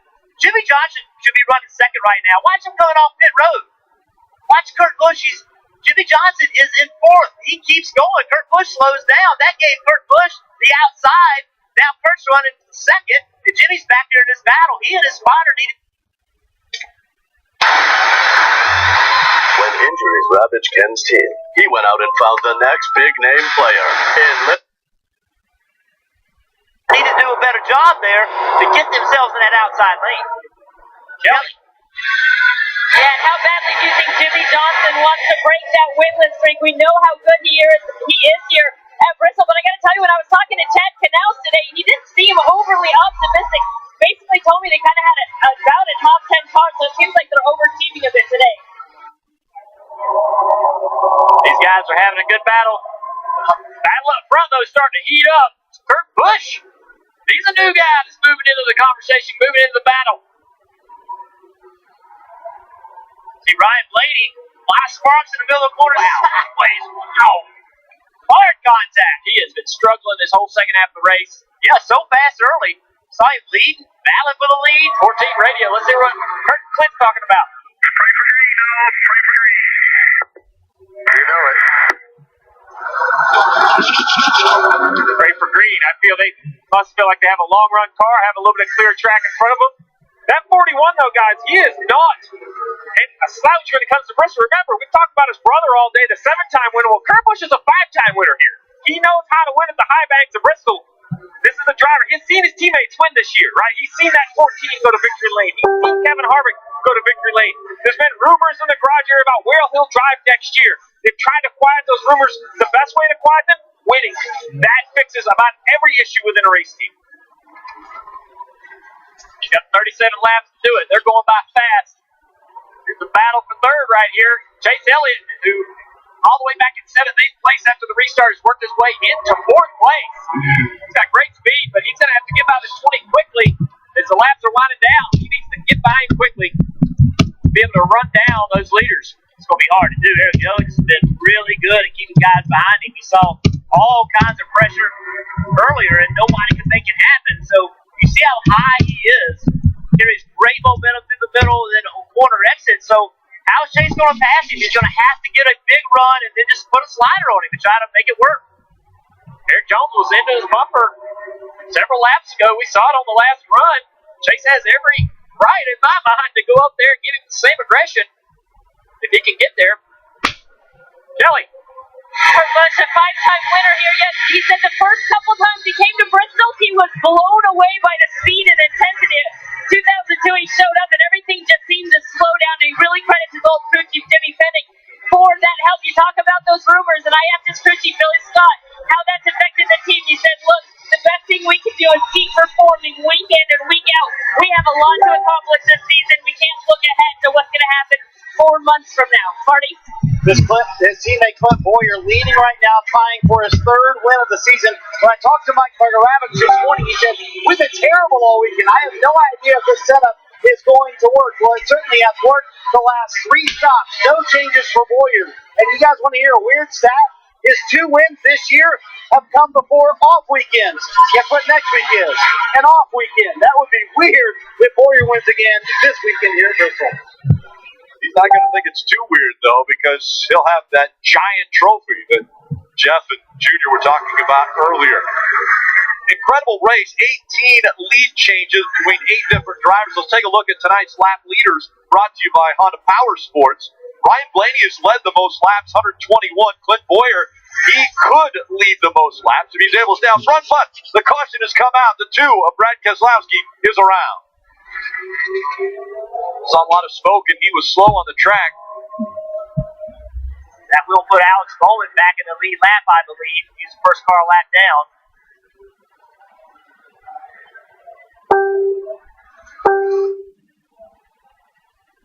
Wow, that thing just came around. On the bottom of the racetrack. Don't see a tire now. It is there, obviously, but it blew out. Wow, that thing came around fast. Got a flat tire the entire run. No drive up off at all. Seems to think he had a flat. Finally got too much to control. Brad struggled all night long. Yeah, he said that entire run. That was a 27-lap run, so clearly you can't run, with a tire going down that whole time. But Jeff, you said something a little earlier when we were talking about some of the keys. Restarts. We're going to have another one with very few laps to go. It's Bristol. I mean, we see it all the time. We see these late race restarts, and I think it's going to be interesting right now. Pit road's open. Who's coming and who's staying? 15 cars on the lead lap. They have the opportunity to come on this first time by, and it looks as though Chase Elliott from 3rd is going to come onto pit road. look how many cars he brings with him. Almost everyone in the lead lap comes to, Marty. Mike Buggeravich made the call for Clint Boyer to stay out. He said nothing is going to beat this track condition. Meanwhile, Alan Gustafson bringing Chase Elliott down pit road to the car way too tight, and I don't like being on the bottom on these restarts. If he can help me get to the top, that would be awesome. The wedge adjustment, also air pressure, trying to free that car up, Parker.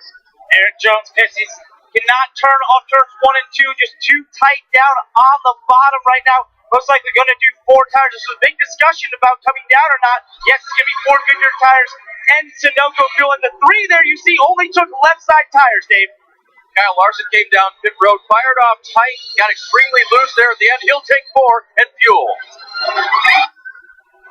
With the 2-tire stop, that is Austin Dillon who wins the race off of pit road. Denny Hamlin's going to do the same thing, grabbing 9 spots. But remember, a couple of guys stayed out on the track.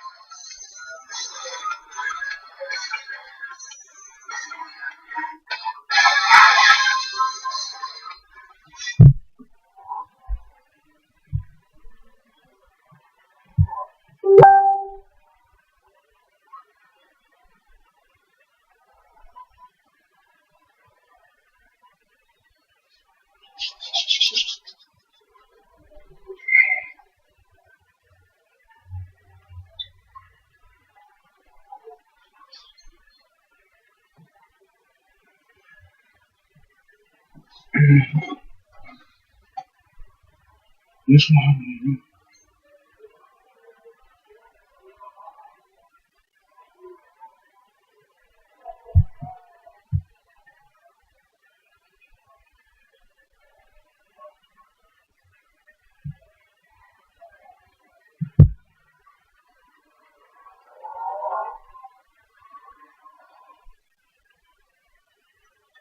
It's going to be a sprint.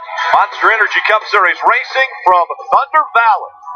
And after the checkered flag here at Bristol, stay tuned for the NASCAR America post-race show presented by Honda Power Sports. A lot to talk about after this one is over. So, Rick, it was decision time. Who is going to come to pit road? Well, Clint Boyer, Kurt Busch, they stayed on the racetrack. They'll take the front row. Jimmy Johnson, Chris Buescher, row 2, also on old tires. Now it gets a little questionable. Austin Dillon, Denny Hamlin took 2 tires only. They'll take row 3. And Chase Elliott and Kyle Busch in row 4 are the first 2 cars with 4 tires. So now what's going to be more important? Clear track or fresh Goodyear rubber? You see everybody's choices. Green flag with 23 to go. It's the night race. I expect some sparks, Rick. Well, there might be a little bumping and banging because we have seen that already. Intensity has picked up. Boyer, Kurt Busch picking up row 1. Back up through the gears at Bristol. Kurt Busch with a great restart. He cleared him. Kurt Busch takes the lead on the restart. 3 wide for 3rd. Kyle Busch jumps to the outside of that 37 car. Chris Buescher trying to make that 3 wide move himself. Oh, contact that if they get through that. More contact. We're seeing a little bit of tire smoke out of 37 of Buescher. They're still 3 wide. This won't last long.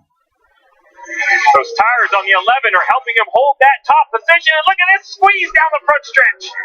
Chris Buescher drops back. Chris Buescher's got a right front tire down. Well, and a lot of smoke coming out of the 18 as well of Kyle Busch after that contact. Now battle again for the lead. Clint Boyer on the inside tries to take it back. Kyle Busch has trouble. He's got a left rear tire down. All that contact between those cars. And the tires just can't take that. Left rear down, he'll have to come back to pit road, trying to find a way to clear the track.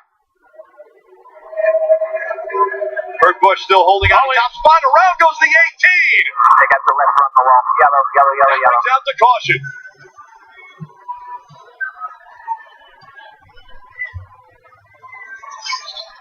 Casey Kane had been scored a lap down in the 17th position. Probably will get the free pass.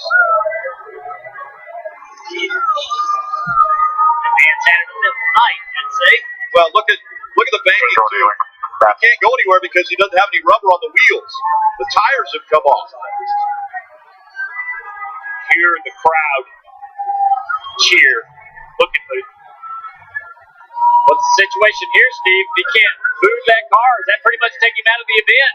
Yeah, once he drops the window net and gets out, you don't want to drop it. We've seen NASCAR help cars when they're in a situation for being high-sided at the road course. Yeah. NASCAR may choose to push him, but his chance of winning is over. Such a polarizing figure. The place goes electric. He moves the needle. Up, down, good, bad, in and out. What Kyle Busch does on the racetrack definitely excites the fans.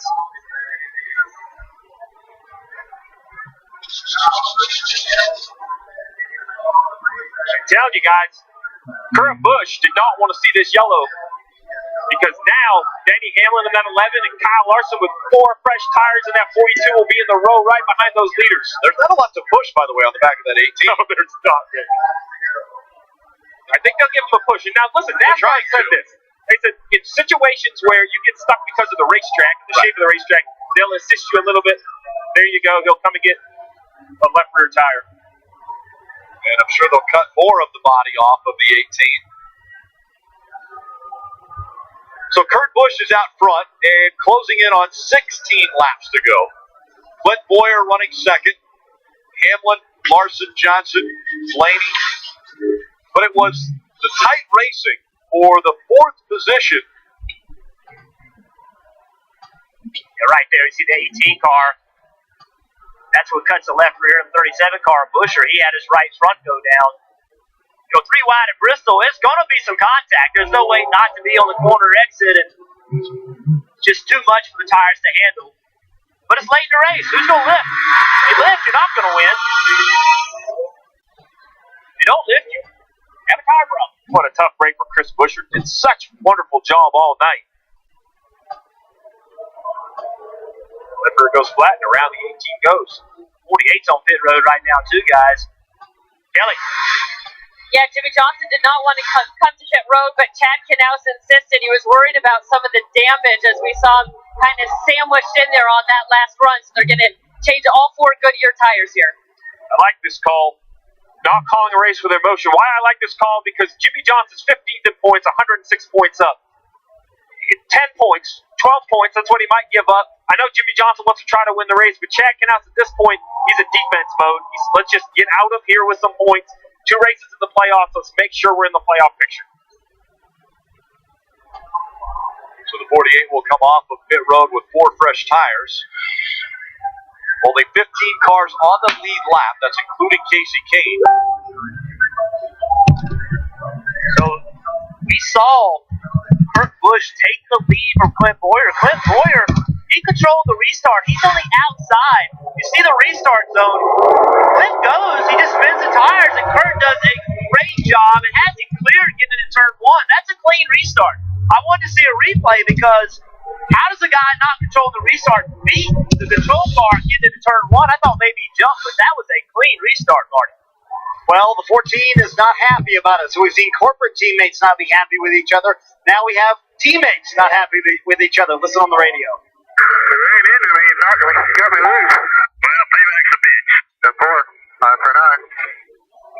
And Mike Bagaravich came on the radio later. I said, I thought we were supposed to race each other hard, not hit each other. I didn't see any contact there, but Boyer, not happy. Well, in that same replay, who made the big move? The 11 and Denny Hamlin, 3 wide, using those 2 fresh tires. Well, guys, Kyle Larson won the Xfinity race last night, said Bristol is absolute favorite racetrack. He's on 4 fresh tires starting in the outside row 2. I believe he's going to be at the top going into turn 1. Now it's Kurt Busch's turn to control the restart. Pace car diving onto pit road. 41 and 14. Coming out of turn 4. Back up through the gears they go again. Terrible restart for the 14 and Clint Boyer. Didn't time it properly. Kyle Larson into second place with those tires. Let's see what he can do with Kurt Busch. Those new tires, they will let him make that bottom work a little better than old tires. That's what he's going to have to do. Kurt's not going to get him to the top. 30 laps difference in tires for Kyle Larson. 30 laps pressure for Larson than for Kurt Busch. One thing we know Kyle Larson will do, because we've seen it, he doesn't mind throwing an aggressive slider to try to get by up to 41. So he's got to get to his rear bumper on corner entry with some momentum, and you know it's coming. Kurt Busch knows what's coming. How do you defend it? That's the question. Coming to 10 to go right here. 10 to go, 10.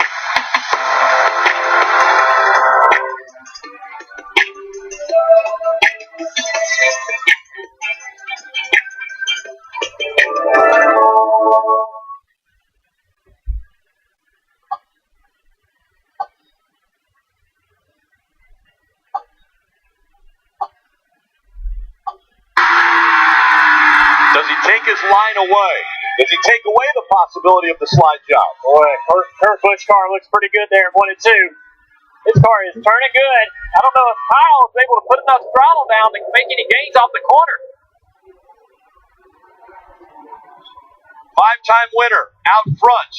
A guy who wants a win here so bad. Says it's his favorite racetrack. Running second. Oh, little bobble there.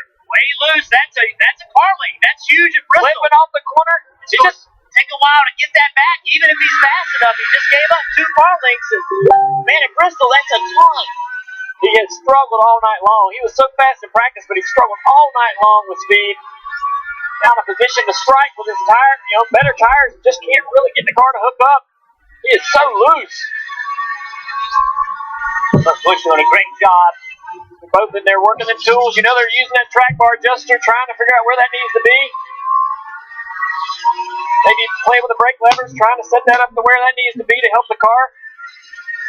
Been 58 races since Kurt Busch has won. And think about the number of times you've seen Kevin Harvick win. You've seen Clint Boyer win. He needs to get this win. His teammates have been winning. He hasn't. Momentum this would build for him going into the playoffs would be huge. You don't want to give a guy like Kurt Busch confidence. He's already an aggressive driver. If you could give him a little more belief in himself, he's going to be hard to beat in the playoffs. He's putting together some awesome laps here. He's been faster than Kyle over the last several laps. Right there, just a bit quicker. Larson not able to close.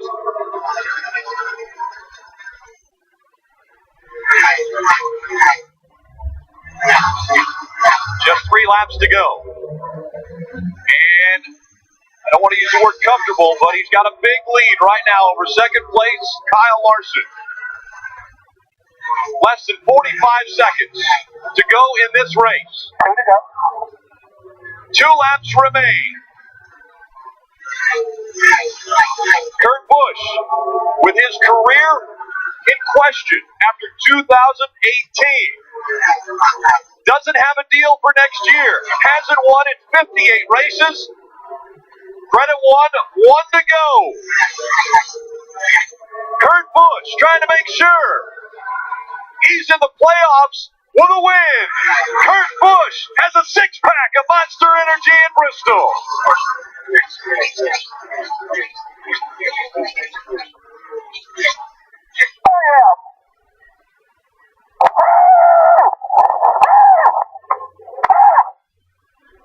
I'll be right back, guys.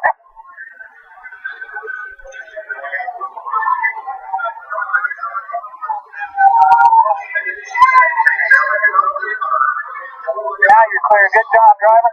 Turn it down.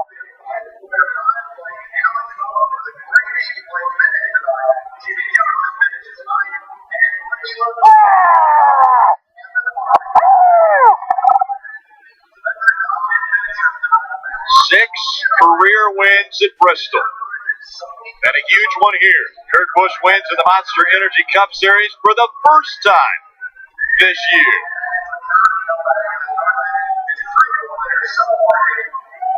Okay, Bristol hard. You were right. Hell yeah.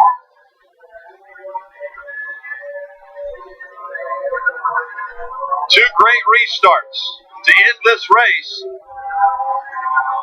will put Kurt Busch in victory lane again. This moment presented by Sunoco, doing victories all season long.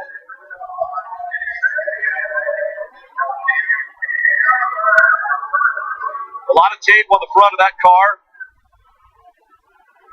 but the celebration is going to continue for 2 weeks because Kurt Busch now has a win in 2018. That guarantees a spot in the playoffs.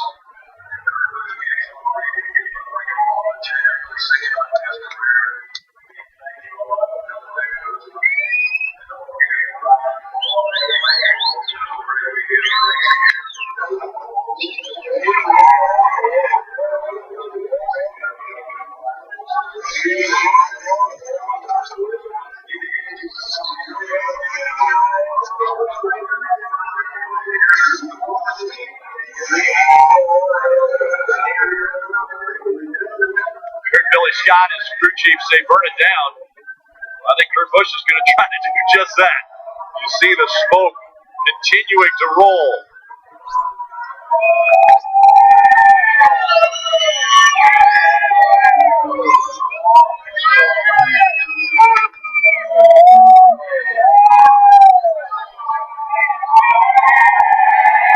Listen to the crowd roar. Kurt Busch celebrating in Bristol, and Marty's right there. That's got to be a good feeling for Kurt Busch. Celebrated a birthday a couple of weeks ago. You can tell this one means a lot at a place he's been so successful at over the years. Had an incredible final restart and had to hold off Kyle Larson with fresher tires. Let him get his helmet off after a long, exhausting night. How about that one, Kurt? How did you hold off Larson, who had 30-lap fresher tires? It was awesome to be in this position. When you race at a short track on Saturday night, it brings back all the memories of growing up as a kid and racing with your dad and your family. And I didn't want to let my dad down. He's here tonight, and my wife said, go out there and go get him, show what it's all about. And it was just perfect with the restarts, and I can't thank Monster Energy enough. The sport was awesome. And thanks to all the great fans. This was an awesome, awesome win for us. How about these fans right here? Press up against the fence to see you, Kurt. These guys are awesome. Everybody here knows what this Saturday night short track's all about. We got the best fans in sports. So thank you guys. Thank you so much. Good show, huh?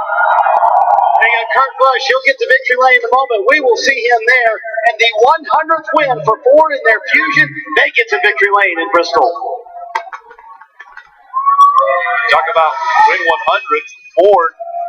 How about win number 1 for crew chief Billy Scott? Yeah, he'll celebrate as well. Kurt Busch, the long winless streak has come to an end. And it happens at the world's fastest half mile.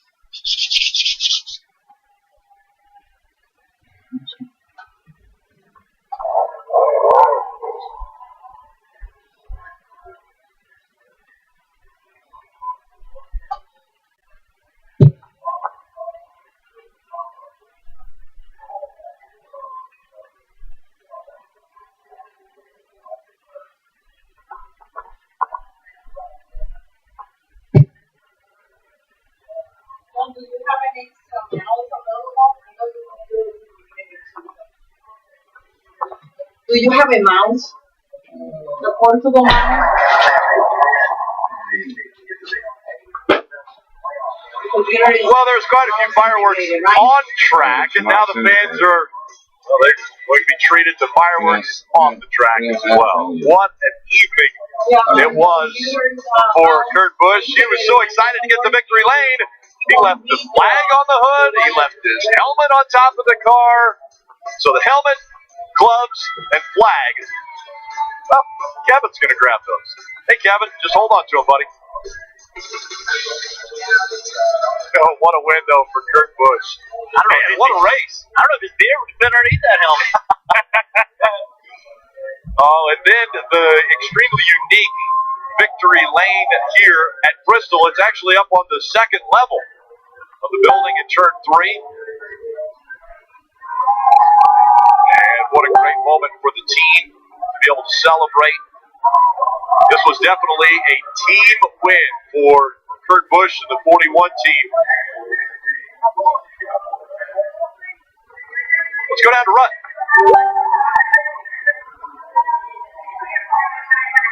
Kurt Busch is taking a big swig from that can of Monster. Climbing out here in victory lane.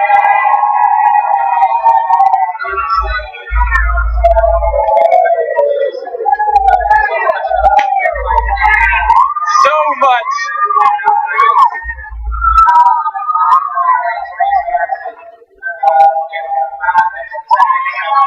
Look at the smile on Kurt's face. Look how good. 26 Daytona, seems crazy to say, it's the last time you were in victory lane. I know it doesn't feel that long. How good does it feel to get back here tonight? It's right now. It's awesome to be able to drive in the victory lane at one of my favorite tracks, and to do it the hard way. You know, you got to have restart luck, inside, outside, but the guys made good adjustments, and all this damage, I'm like, it's not that bad. We're gonna be okay. And I'm just so proud of the team effort. And this one's one of the sweetest because you have to work the hardest right now to make sure, because the cars are right there on edge, and you got to work every single lap.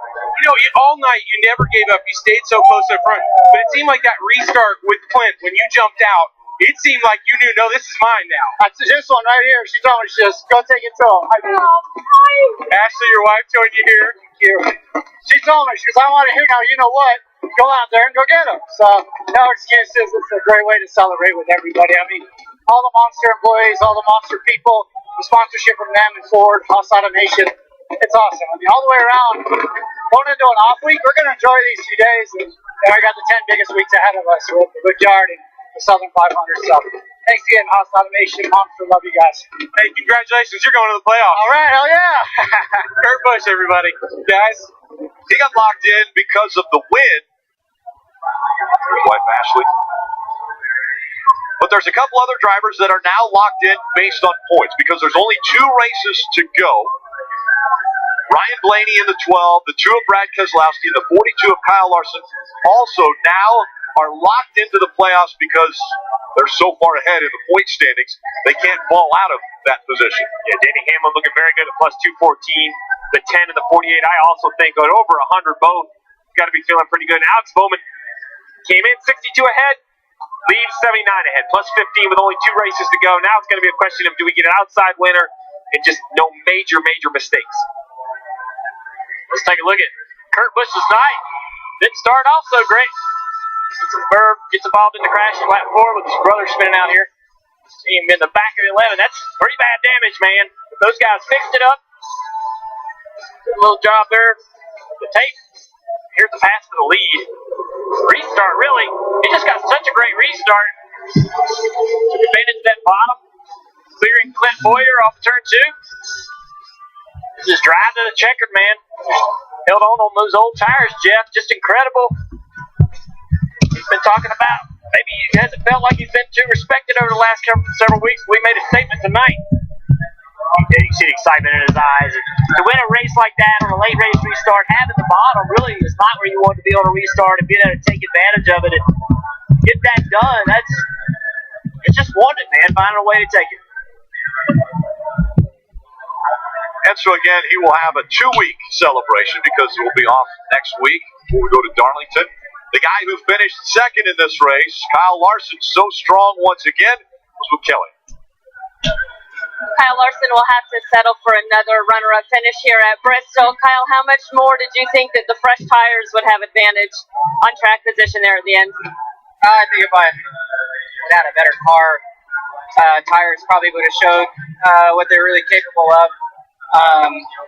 Just a really frustrating day. Our DC Solar Chevy was not very good from lap 1 to lap 500 there, but we fought and got a second place finish out of it. So, happy about running second, but just disappointed, because I had a lot of confidence going into this race and thought our car was really good, but we were probably a 12th to 15th place car. I thought just lined up in the right restarts about every time and was able to gain some spots on every restart and then maintain, and then would be terrible there towards the end of the run. So frustrating, but we were able to fight, so that's good for our team to be able to do that. Our pit stops, aside from the first one, were really good, so happy about that, and we'll just continue to fight. Need to get our cars a lot better. Just how challenging was it tonight, given the circumstances with the rain and the changing conditions? Yeah, the track seemed to change a little bit run to run, my car was bad, like I said, so maybe it was my balance that was changing run to run, but it seemed like the top, would be good one run, and then the bottom would kind of be good another run, so I don't know, though. A lot of guys seemed really fast, but had a lot of trouble, 18 to 4, 17 was really good, and they were able to pass cars kind of wherever, but I was falling back wherever I ran. Well, he gets a runner-up finish out of a day when he didn't have the race car he had hoped for. Seems like Kyle Busch experienced just about every high and low you could at Bristol in one race. Kyle, how would you describe the night? I don't know if there was any highs. I don't know what you're talking about. Back through the field? That's just me and this team and never giving up and being able to drive up through the field like that. The M&M's Camry was fast, even torn up and beat up and wrecked and everything else. It was fast. And we had a shot to win the race there. Just got to racing with guys 3 wide and couldn't get clear of them. I was boxed in by the 11. The 11 was choking up the top in front of me. And every straightaway I was side by side with them. I just wanted to clear them. If I could ever get clear of them, I could shoot to the bottom and get by the 11. But we were just kind of stuck and mired where we were.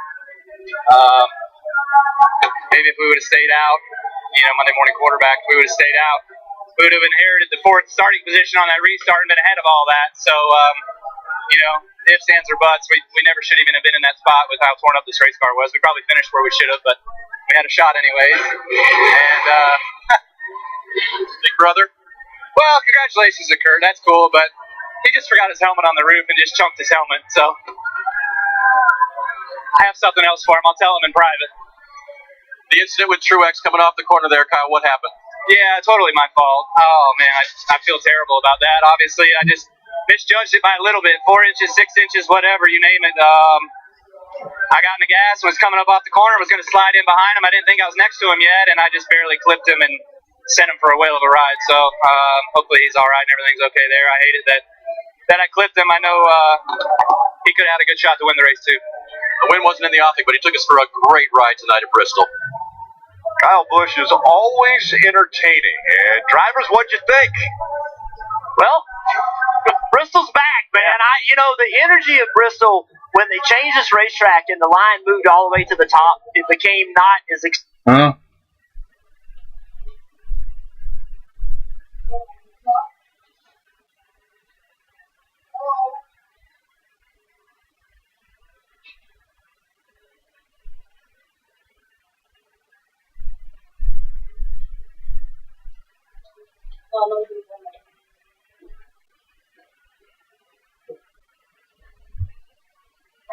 Well, it's the last few races. We've seen it, man, and the energy is back, and you can talk about people running into each other and all that stuff. But what we watched tonight was just awesome racing from the second lap. They wrecked, trying to make something happen. So I just thought we saw a great race tonight. Yeah, it's crazy up here, I'll tell you that. And it's hard to broadcast these races, especially Bristol. That you guys were telling me coming into this. This is a fast racetrack. A lot's happening all the way around this place. There's so many things to talk about. And man, I had a lot of fun tonight. What an incredible race. The drivers were really delivering for us tonight, running really hard. We had a lot of guys up front with a chance to win this race. I thought Clint Boyer was in the best position. Then he had a not so great restart. Kurt Busch took advantage of that. He goes on for the win. So couldn't see Kurt winning this race earlier, before the halfway mark, but he made it happen. And a lot of guys had trouble that we thought were going to contend. So really dramatic race, a ton of fun right here in the booth with you, man. And I can't wait for next week. Well, it was a great night, and we see those guys that are so excited. Thinking about Clint Boyer, that's probably devastated, sitting there leading the race and did not get to win. That's always heartbreaking. But, Rick, we just saw a great race tonight. It was so much fun up here seeing all that action. And, man, we got a week off, and then we get to go to Darlington, the Southern 500. Looking forward to that. It was a lot of fun. And Junior, you actually have to wait an extra week. We have an off week until Darlington. Chase Elliott, another impressive finish. He gets a top 3, finishes third. He's with Kelly. Third place finish for Chase Elliott makes it 5 straight top 10 finishes. But on a day when you got up there and led 112 laps, how satisfied are you with this third place finish? Not very, to be honest. Had a great car and was really good through those mid stages and was really able to capitalize and lead some laps and got kind of tight right after that. And once we got it fixed back, it was, I thought, really good again, and just got in the bottom on some of those those late race restarts, minus that very last one. Just hated it. Had a car that I felt like could contend with those guys when we had it right, and we got it right there at the end. So needed to capitalize tonight. This was a great racetrack for us. Pretty unfortunate we didn't. We saw a lot of great battles out of you tonight, including at a time with Ryan Blaney, one of your good friends. In those moments, what's it like for you? How much fun are you having? Just short track racing in general. I wish we did more of it. It doesn't get any cooler or any more fun than racing here and at a venue like this and at a racetrack this fun. And when the driver can really make a big difference, and that's really all you can ask for. So appreciate Kelly Blue Book for being on the car this weekend, and like I said, I just wish we could have capitalized. This was a great opportunity for us that we really needed to get some more playoff points, and I hate that we didn't. In 2 weeks. Thanks. Well, that's right. 2 weeks until the Cup Series is back in action. But next week, it will be Road America for the Xfinity Series. And Chase's dad, Bill Elliott, the Hall of Famer, is going to be racing at Road America. That is going to be a great show. That's next Saturday. Race coverage beginning at 3 p.m. Eastern on NBC SN. And, of course, after winning at Waukee, there's dad coming in, who actually spotted for it. So I'm trying to think the last time that a current Hall of Fame member raced. I'm not sure we've ever seen that. A lot of guys in the Hall of Fame. Bill is in the Hall of Fame. Well, he's going to come back out. We're going to get to see a Hall of Famer put the helmet back on, right? That will be impressive. I can't wait to enjoy that race from Road America. And just moments ago, Marty caught up with Joey Logano. Well, let's cover the good and the bad for Joey Logano. Good stage win. Good on short runs. Ready for the bad. Not the long runs didn't seem to work too well for you guys tonight, did it? I was hoping you weren't going to bring some bad news for me. I knew that. But, yeah, you know, the show fans reported it was really, really fast on the short run. And winning speed on the short run and about 20th speed on the long run. So we got a little bit of work to do there because we lose all our track position and we couldn't position ourselves close enough to the front at the end to win. You know, I feel like if we started in the top 4, we could possibly win that race. So overall, you know, proud of the speed gain. You know, we've been fighting hard for top 10s lately, so it felt nice to have speed and lead a bunch of laps and win a stage and finish a top 5 ultimately. That was nice. Just wish we were positioned closer because it's really all about the win. Especially the night race here at Bristol. It's so much fun. It's the funnest race that we have all year. Most grueling race all year, but I enjoy the heck out of this place, and you know, nice having another top 5 at it. So we mentioned all those short runs. How advantageous was it that you had a few restarts there at the end? Well, as long as you start on the outside, it's pretty exciting. You know, if you start on the inside, you know you're going to lose 2 or 3 spots. So got lucky and started 10th on that last restart, got a few spots, and then was able to pass a couple more before the end of the race. So I was hoping for one more. I was 4th, so I was going to get the outside and one more. But, you know, hey, I got to be happy with that. I started on the inside most of them, so it felt nice to get a couple outside restarts at the end. Much needed top 5 for this 22 team tonight. Eric Jones finishes 5th, and Eric, it seemed like at times you had a car maybe could get up to the lead, but it was a long run car. What did you need on the short run? Yeah, I don't know. We were a little bit tight on the short run, which is good in the long run. You know, about 80, 60 laps in, we were pretty good, but you know, just didn't have enough. Felt like we were having to hustle really hard all night. Harder than you know you really should to be good here, but you know, Sport Clips Camry was all right. I mean, we got up there, contended for a bit, added, you know, restarted second. That's all you can ask for, having a shot. So just didn't have enough. You know, we were out hard a little bit, but you know, this is a good day for us. I mean, Bristol's a good spot for us, and I'm happy to run in the top 5. But you know, obviously want to go for 10 for a win. There was a lot of contact out there. Did it seem like a crazy night? Was the racing just crazy? Well, it was just on edge. I mean, I'm wore out. It was a lot of hustling. You know, everybody seemed to be kind of wide open the whole time, which makes for some contact and makes for some exciting racing. So it was rough at times. I mean, I roughed it up a few times. Our car's got some scars on it. So, yeah, but it's fun. You know, it's Bristol, it's short track, and that's what you're supposed to do at the end of the day. Another solid top 5 for Eric Jones since that win at Daytona. Yeah, Parker, an incredible race. I mean, I think one of the amazing things is we saw 21 lead changes tonight, and there were 3 drivers that led over 100 laps each. So there was never a dominant performance, but at any given time, that lead could have changed and was in jeopardy. Well, the lead was in jeopardy, and just names inside the top 10, inside the top 15, guys that needed good runs. I'm not even sure where to start. We see RCR both just outside the top 10 with Austin Dillon, Ryan Newman. Alex Bowman had to pit under green, recovered for a top 10 finish. Jimmy Johnson worked his way back to the top 10. So many players. Chris Buescher had such a great run going and ended up with that, I call it damage, a flat right front tire late. There was so much excitement, I wasn't sure who I wanted to follow out there. I mean, it truly is the last great Coliseum, and it was elbows up, fender to fender NASCAR race. Absolutely. It never disappoints. The night race at Bristol, bumping, banging, sparks flying, fireworks, and of course, yes, he won it. Kurt Busch gets the win. On the other side of the break, the Honda Power Sports post-race. This copyrighted telecast may not be reproduced, retransmitted, or used in any form without the authorized written consent of NASCAR Broadcasting. NASCAR would like to thank all of our fans for your support. We hope you enjoyed today's broadcast.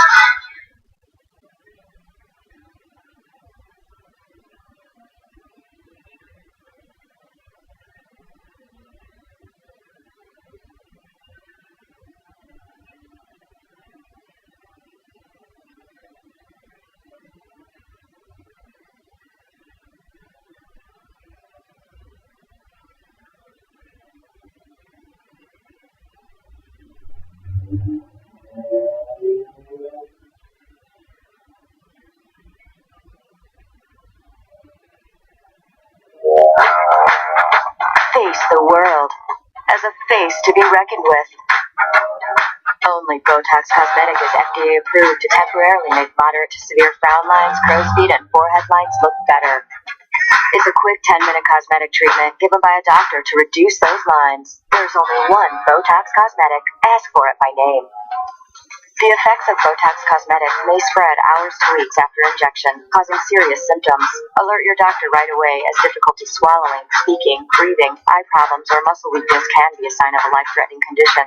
Do not receive Botox Cosmetic if you have a skin infection. Side effects may include allergic reactions, injection site pain, headache, eyelid and eyebrow drooping, and eyelid swelling. Tell your doctor about your medical history, muscle or nerve conditions, and medications, including botulinum toxins, as these may increase the risk of serious side effects. Leave your mark on the world. Minimize its mark on you. Get started at BotoxCosmetic.com. Thank you those that are serving now. Lord, we are 242 years old. We are the United States of America, and may we always say, in God we trust, for it's in your name we pray. Amen. Here with us tonight to perform our national anthem from Fort Bragg, North Carolina, please welcome the 82nd Airborne Division's All-American Chorus.